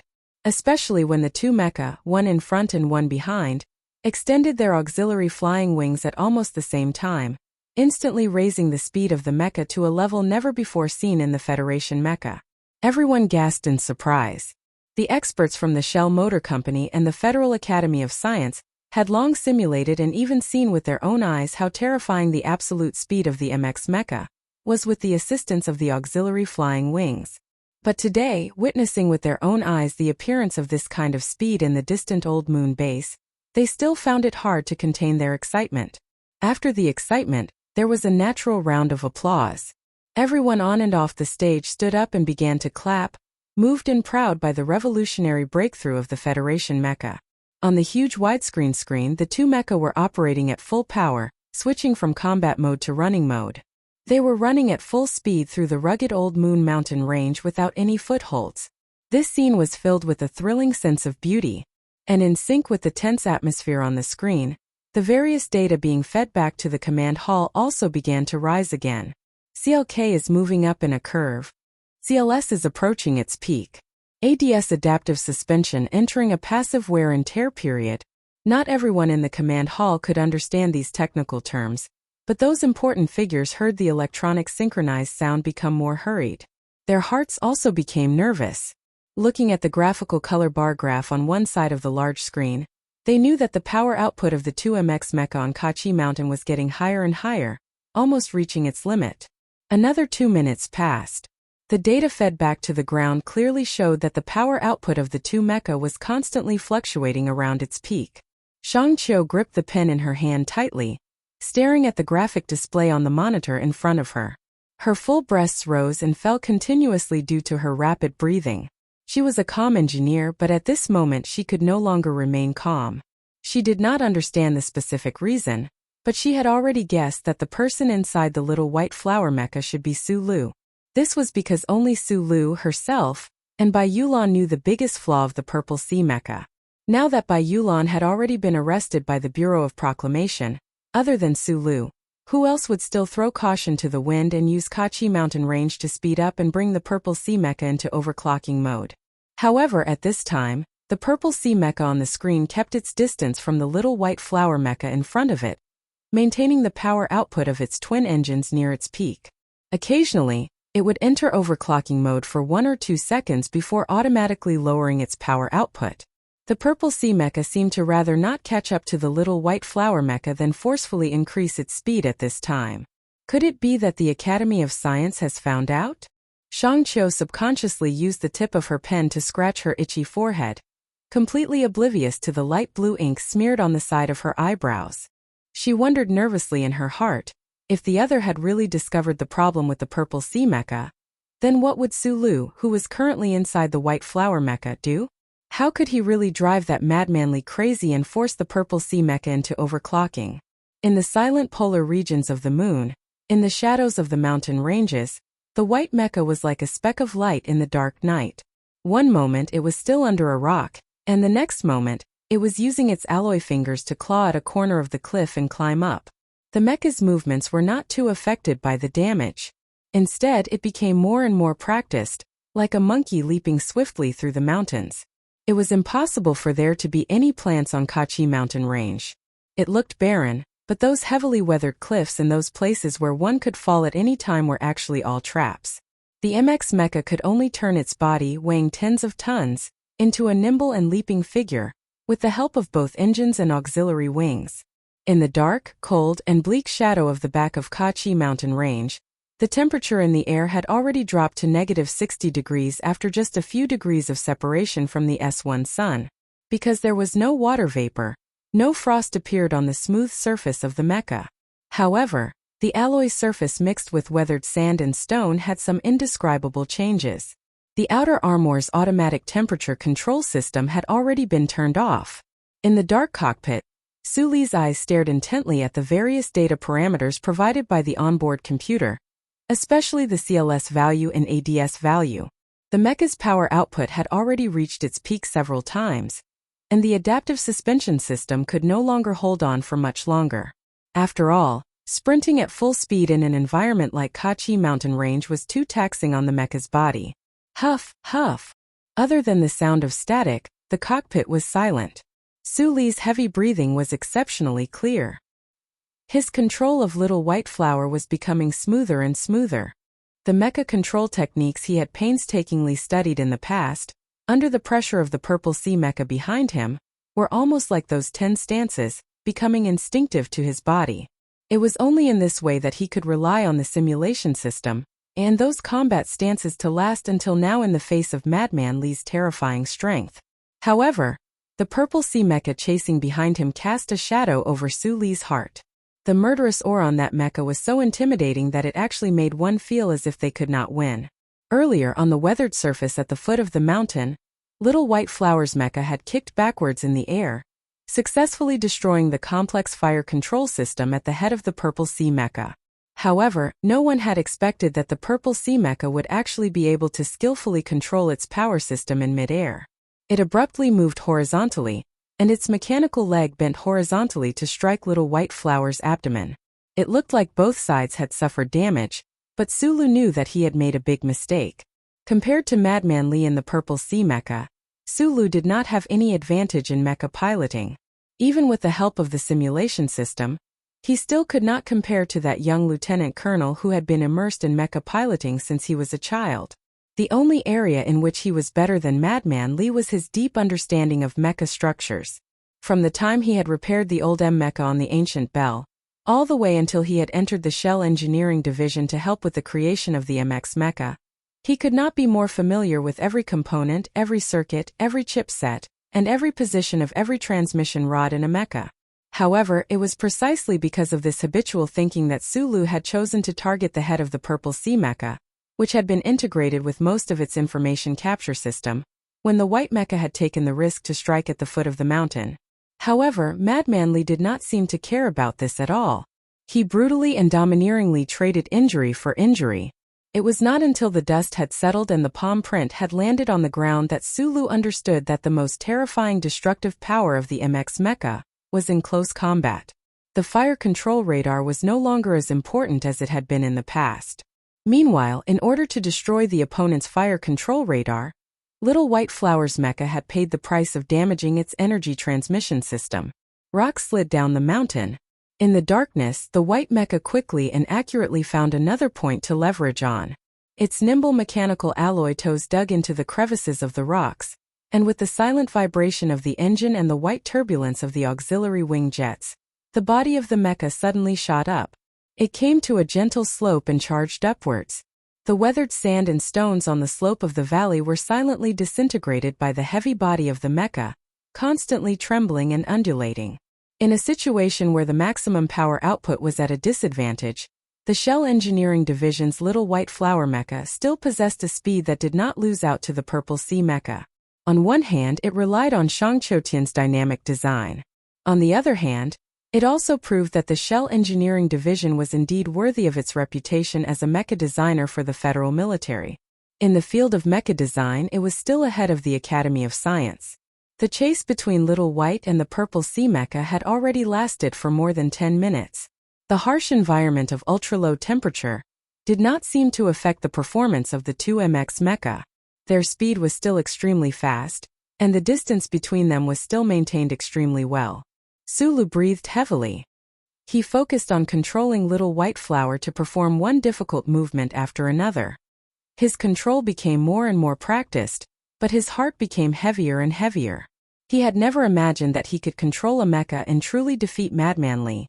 But he knew some things that Madman Li did not know. He had been waiting for the other to enter overclocking mode.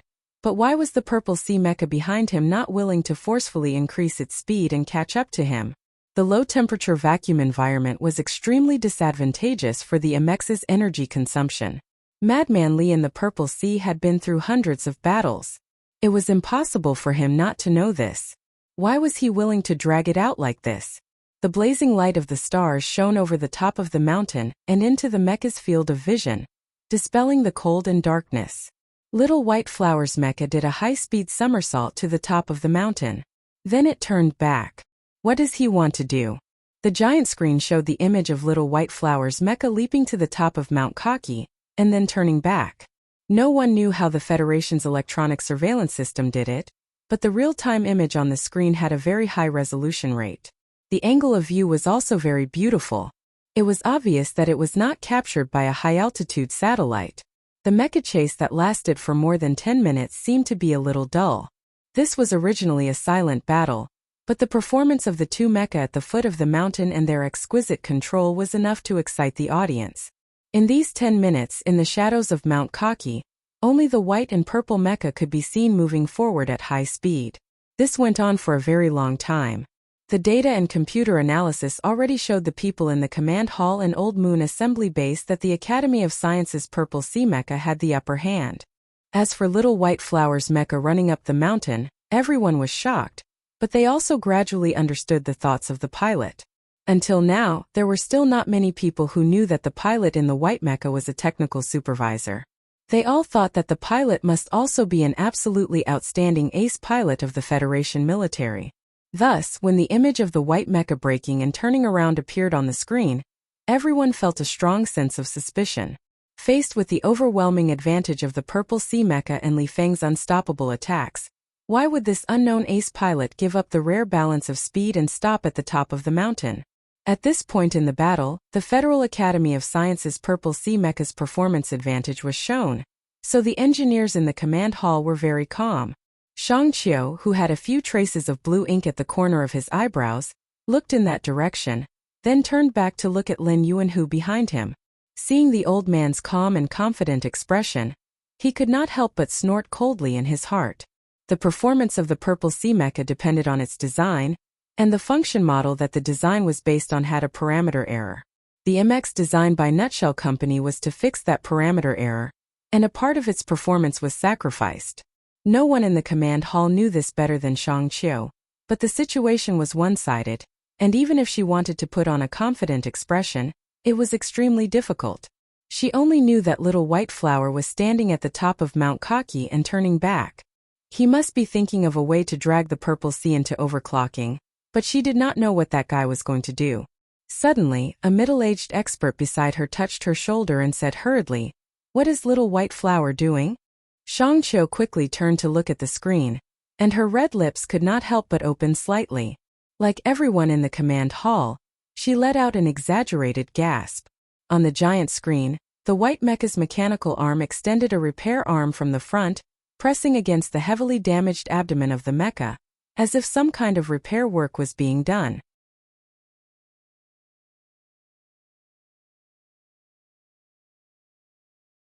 Chapter 252. Shang Qiu subconsciously covered her mouth. She knew that Little White Flower MX had some spare parts under its cockpit, but she never would have thought that the pilot would actually choose to repair himself at this time when Little White Flower stood trembling on the peak and the Purple Sea would attack in an instant. Strength was gained through hard work, but confidence was gained through actual combat. At this point in the battle, Su Lu was deeply impressed by Madman Li's unfathomable mecha control ability. At the same time, he also gained a lot of confidence in himself. At this moment, he finally understood that those days when he was tortured beyond recognition by the Level 6 virtual reality test in Area H1 of Lihua University were not in vain. At the beginning of the year, from Tai Ziyuan's words, he already knew how frightening the Level 6 mecha test was. He believed that his control method using the simulation system, if converted to hand speed, should already be close to the standard of an ace pilot in the military. In addition to the high-intensity mecha operation training, he had undergone some time ago in the Whitewater Underground base on the outskirts of the capital, he believed in his own mecha control ability. Because of this confidence, Su Lu had listened to Bai Yulan's soft instructions before she left and temporarily replaced Zhou Yu's pilot position. Unfortunately, Madman Li was stronger, extraordinarily strong. The youth who entered the Purple Sea mecha was even scarier than his violent and tyrannical self. There were clearly dozens of tons of metal between them, but it could not stop that person from displaying his murderous aura through the ice-cold machine. At this time, Sulu would rather fight the opponent one-on-one with his fists and legs than face him in a mecha. At this moment, he could not help but think of that imperial princess Taizon had mentioned. She had entered the realm of level 6 at the age of 12. Madman Li had also entered the battlefield at the age of 12. Could it be that this world really had monsters who were born with knowledge? The thing that made Sulu feel the most vigilant, the fact that even his heart that was as hard as a rock was somewhat shaken, was that the purple sea that had always been following behind him didn't enter an overclocking state and forcibly increase its speed to intercept him on the way to Kaki Peak like he had planned. Why did the purple sea, which had been so crazy and violent before, suddenly become so calm and indifferent? His ruthless style coupled with his absolutely calm thinking, and the fact that he was only 16 years old, this type of opponent was truly too frightening. The Lees of Philadelphia, the god of war, the old man, and the uncles were all the monsters in this universe related to them? When he was thinking about these things, Sulu was not like the ancient swordsman who stood on the peak and waited for the arrival of the purple sea mecha. He was a youth with 3 qualities who treated others in a traditional way, but he was not stupid enough to ask for a battle that involved killing, nor would he follow some kind of rigid rules. The little white flower mecha stood steadily on the edge of the platform at the peak. The long-range weapon on its left arm had already been switched on. Without the backup power of the firepower system, it was unable to activate the main cannon. However, the rotating barrel of the Darlin's gun continued to spray out those light dots that represented high-speed projectiles, continuously shooting towards the rugged path below the cliff.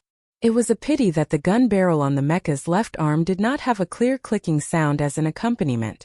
The low-light projectiles were also unable to shatter the weathered lunar mountain and bring more trouble to the figure of the purple sea mecha. The purple sea mecha silently and swiftly executed incomparably awesome evasive maneuvers on the cliff, dodging all of the projectiles that little white flower had shot out. Sulu had hoped that during the test, his long-range attacks would be able to hit the purple sea, or at least force the opponent off the peak. He had only hoped to delay the opponent from reaching the peak, and in reality he had achieved this. The precise point of impact, as if he could predict the trajectory of the purple sea mecha's evasive maneuvers, made even Li Feng, who was controlling the purple sea, feel extremely troubled. By the time he neared the peak, another 3 minutes had already passed. In these 3 minutes, little white flower's right mechanical arm had not been idle. Instead, it had rapidly carried out self-repair work. In a typical mecha battle, it was simply impossible to give a mechanic any time to repair. But today, in the special environment of the Old Moon Kaki mountain range, the white mecha had managed to do this.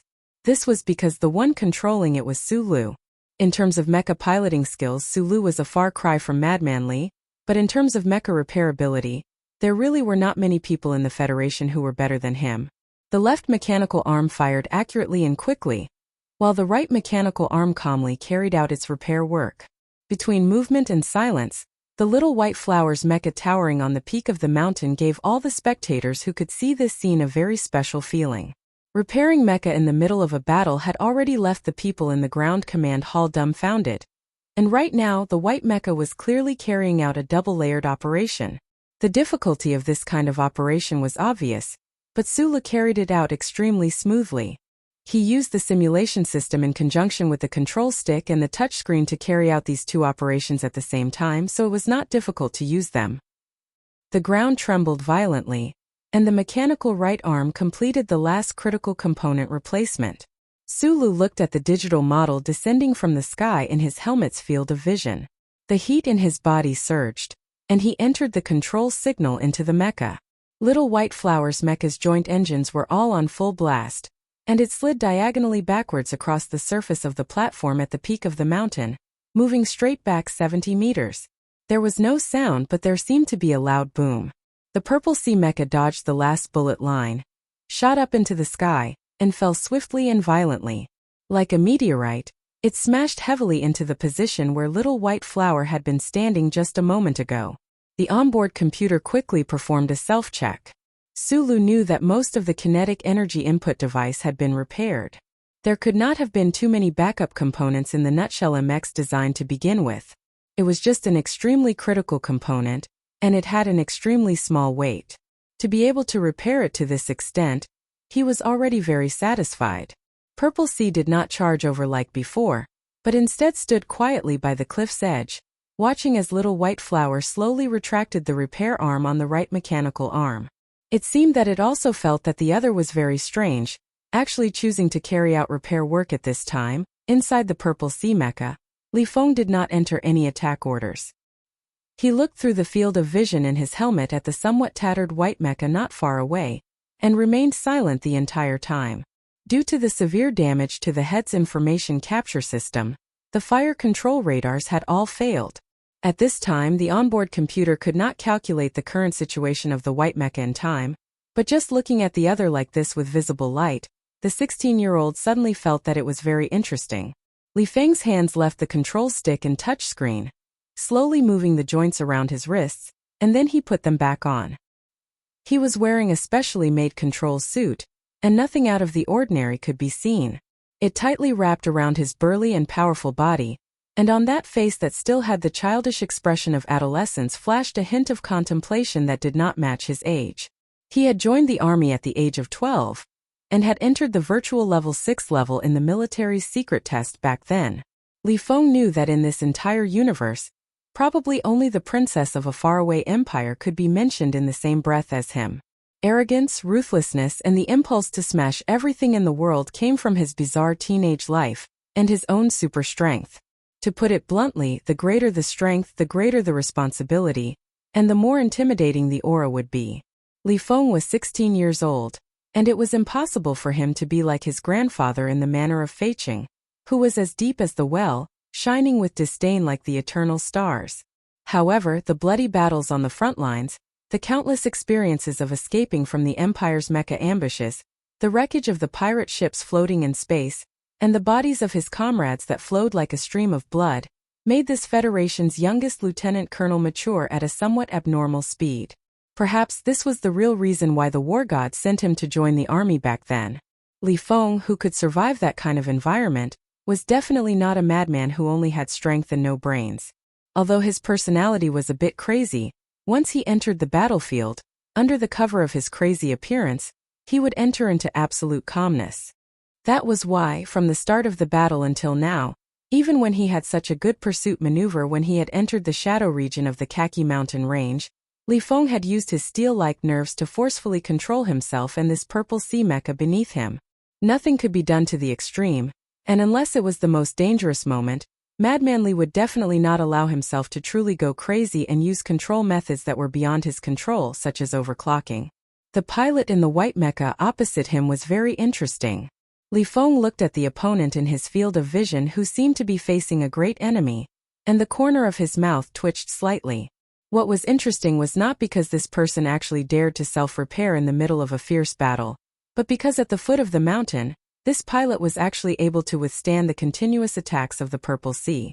Only Li Feng himself knew how frightening that series of ferocious attacks were. His family's legacy combined with this dual-engine high-power mecha. Once they were combined, even he himself was a little shocked by the power they produced.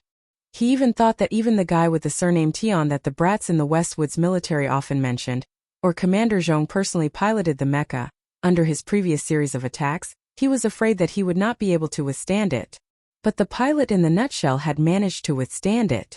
Although the blocking was extremely difficult, he had still managed to protect the important parts of the mecha.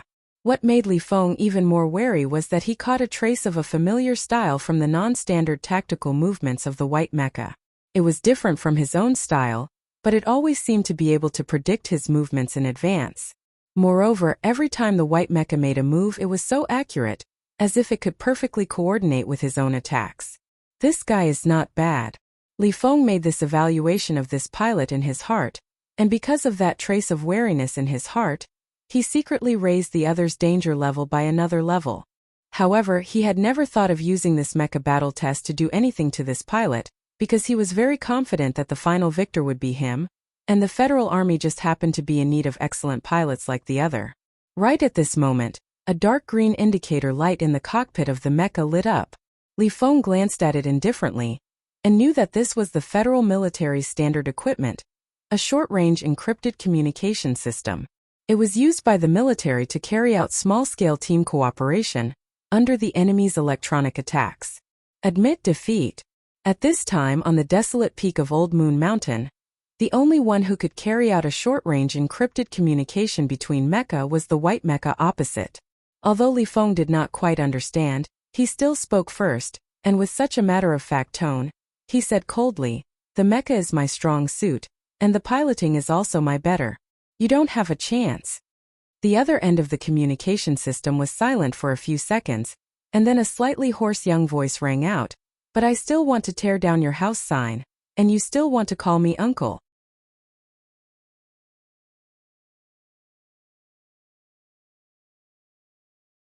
Chapter 253.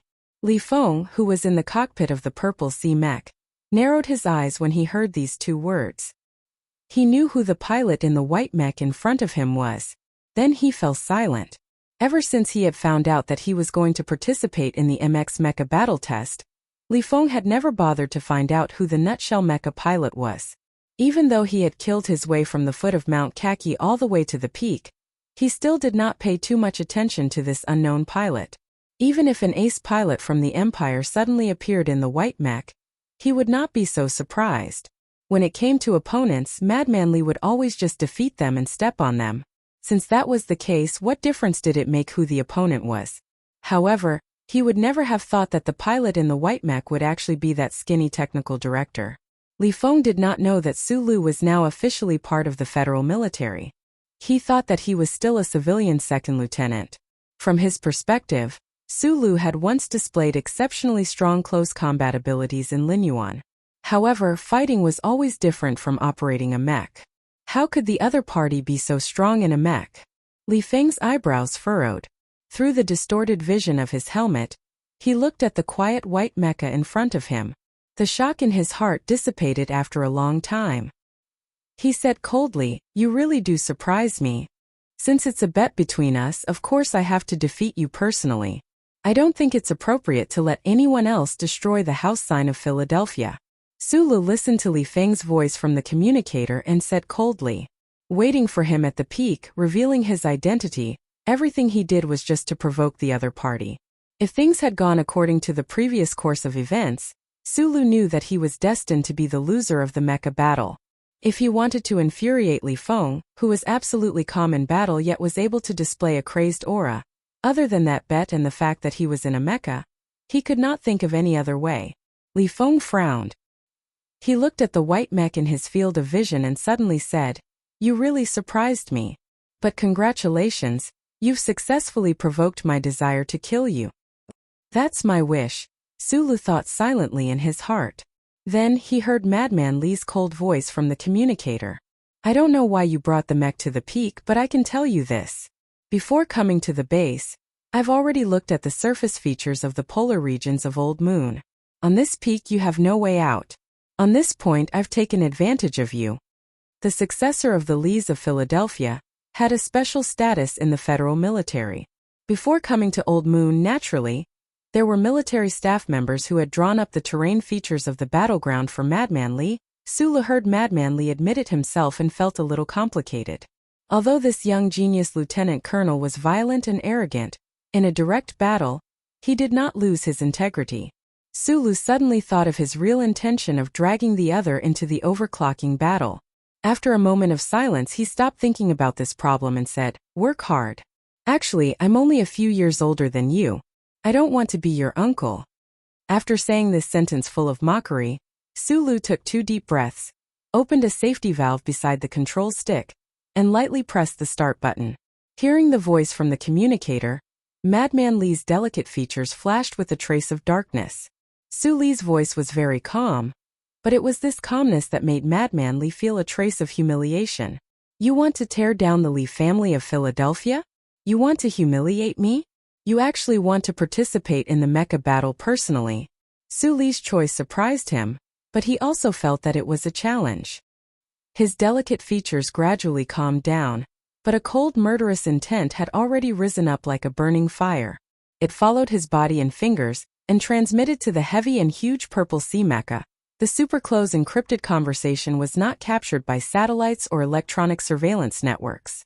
Whether it was in the Old Moon base's viewing room or in the S1 Capital's command hall, There was no third person who could hear the conversation between Su Lu and Madman Li. The people watched the huge widescreen screen. On the screen, the purple sea mecha and the little white flower mecha stood at the peak of Kaki Peak, at the border between light and shadow. No one dared to blink. They did not know what kind of surprise the two powerful pilots inside these two latest MX mecha would bring them in the next moment. However, at this time the people were only puzzled. After the purple sea mecha caught up to the peak, it did not immediately launch a wild attack like before. That little white flower mecha also did not escape in a wretched and delicate manner.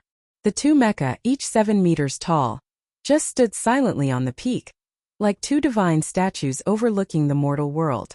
What are they doing? Don't tell me they've run out of energy? Asked an official in the command hall with a frown. The military bigwigs beside him ignored this official because they knew very well that the self-contained energy of the MX mecha was enough to support this new mecha for several hours of continuous battle. However, they did not mock this official because looking at the two silent mecha on the screen, these military bigwigs also did not know what was going on. According to the battle style of the old war god, how could that brat Madman Li be so stupid as to pay attention to elegance in battle? Director Lin Yuanhu, who had been sitting quietly on the stage, suddenly leaned forward and then sat up straight. He narrowed his eyes and looked at the two silent mecha on the screen. He could vaguely guess what was going to happen next. He was not worried at all because he believed in the performance of the purple sea mecha and Lieutenant Colonel Li Feng's absolute strength. However, why did he feel a chill in his chest? Could it be that as he got older, he could no longer withstand stimulation? What's going on? On the left side of the command hall, the experts from the Nutshell Engineering Department stared blankly at the data and asked with some unease. Perhaps these two pilots sympathized with each other and could not help themselves? Shang Qiu said with a smile as she took a tissue from a staff member beside her and wiped the blue ink from the corner of her eyes. Seeing this scene, her heart finally relaxed a little. Although she did not know what had happened on the distant Kaki Peak of the old moon, it was clear that neither Su Lu nor Madman Li were willing to wait any longer. What happened? The crowd in the command hall was all discussing what was happening on the screen, but this voice was especially panicked and loud. The 1st Military Academy's Mobility Department director on the stage stood up abruptly again. He was the first to notice the abnormal situation of the two mecha on the peak. He pointed at the screen and shouted loudly at the engineering staff below. On the widescreen, although the temperature on the peak of Kaki Peak was high, because of the weathered rocks and white light, it appeared incomparably cold and desolate. The little white flower mecha and the purple sea mecha exhaled several extremely fine streams of air almost at the same time. Those milky white streams of air shot out quickly, just like the old-fashioned steam locomotives in museums, but also like two leaky old-fashioned boilers. The people watching this scene could not hear the sound on the peak of Kaki Peak, but they seemed to be able to hear the sizzling sound coming from beside their ears. That was the sound of the high-speed streams of air. The fine white streams of air stopped as soon as they shot out. The two mecha on the peak still stood quietly, but then a metal component fell off from the white mecha's mechanical arm and smashed heavily into the weathered rocks on the peak, stirring up a cloud of dust. Another object fell heavily, and the dust rose again. At the same time, the purple sea mecha not far away also began to shed its components. Those components also fell to the ground, shaking up the dust. The dust filled the peak and gradually covered the figures of the two mecha. Then it gradually calmed down, revealing their true appearance. It was still the two MX mecha, one purple and one white. Around the mechanical legs of the mecha were countless pieces of equipment of various sizes scattered. It was like a reptile shedding its skin, or like a branch full of fruit, unwilling to bear the heavy weight anymore. The branch broke and the fruit fell. These comparisons were actually not appropriate. These two MX mecha were actually like two humans who had suddenly entered the height of summer from the dead of winter, shedding all of the thick and heavy cotton jackets on their bodies. Mecha number 2, long-range weapon system automatically detached. Auxiliary balancer ejected. Alloy plate caterpillar detached. Hidden repair arm detached. Block 41 hidden door opened. Firmware detached. Mecha number 1, weapon system confirmed to have failed and detached. Infrared auxiliary capture system detached. Alloy plate caterpillar detached. As the two MX mecha on the screen began to shed their components, The electronically synthesized voice in the command hall once again sounded. The cold electronically synthesized female voice fell into the ears of the people in the hall, but it stirred up endless shock. However, these shocks were all very well suppressed in the hearts of the people. They silently and nervously watched everything on the screen. Only now did they know that those thin white streams of air that had danced wildly like silver snakes in the vacuum earlier were the connection devices used to separate these components from the mecha body. However, other than the expert engineers from the Nutshell Engineering Department and the Federal Academy of Science, many of the other important figures watching the battle did not understand why the 2MX mecha on the mountain peak would do such a thing at this time. Mecha number 1, dual engines on full power, joint microengine power synthesis, auxiliary flying wing engine on full power, power breaking the upper limit, entering the 15% range. Mecha number 2, dual engines on full power, joint microengine power synthesis, attention please, officially entering overclocking mode. Attention please, officially entering overclocking mode. The people in the command hall were first silent, and then they immediately began to silently bustle about. The technicians and experts in the 3 areas at the front of the hall began to record data. The people watching the battle did not need to personally deal with this situation, but under the commentary of the technicians at the side, they also fell into a tense silence. On the screen, the red beam of light that represented the mecha's power output had been continuously rising, and had long broken through the line that represented safety. The technicians and experts stared nervously at the part of the system they were responsible for, and no one on the viewing platform was talking. This was because everyone knew the horrors of overclocking mode, and knew that the time to truly test the new MX mecha had arrived. Removing all long-range redundant devices, integrating all the power of the mecha's joint microengine, discarding the heavy firepower system, and forcibly adjusting the position of the electronic jets to provide power beyond the limits of the mecha. This was overclocking mode. This was the absolute state for close combat in the design concept of the new mecha, but it was also the most dangerous state. If this was on a real battlefield, a combat mecha in overclocking mode was basically the same as fighting to survive. This was because at this time, the mecha no longer had a complete life support system and long-range capabilities. In a situation where there was no strong backup, even if the opponent was defeated, the only thing left for this mecha in the end was the possibility of self-destruction. The 2MX mecha participating in the test on the summit of Kaki Peak had simultaneously detached themselves from those life-saving components and entered an overclocked combat state at almost the same time. This was putting themselves in a death zone where they could not lose, where they could not retreat. This was not the planned arrangement of the battle test, and the risk was extremely high. What reason had prompted those 2 pilots to make such a decision? Could it be because of the hypocritical silence earlier? On the viewing platform, Lin Yuanhu slowly stood up and stared at the mecha images on the giant screen, silent for a long time.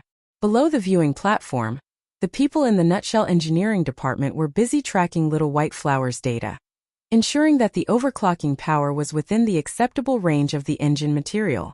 No one noticed that Shang Qiu had already left her workstation. She walked to the bottom of the screen and looked up, clenching her hands tightly as she counted silently in her heart.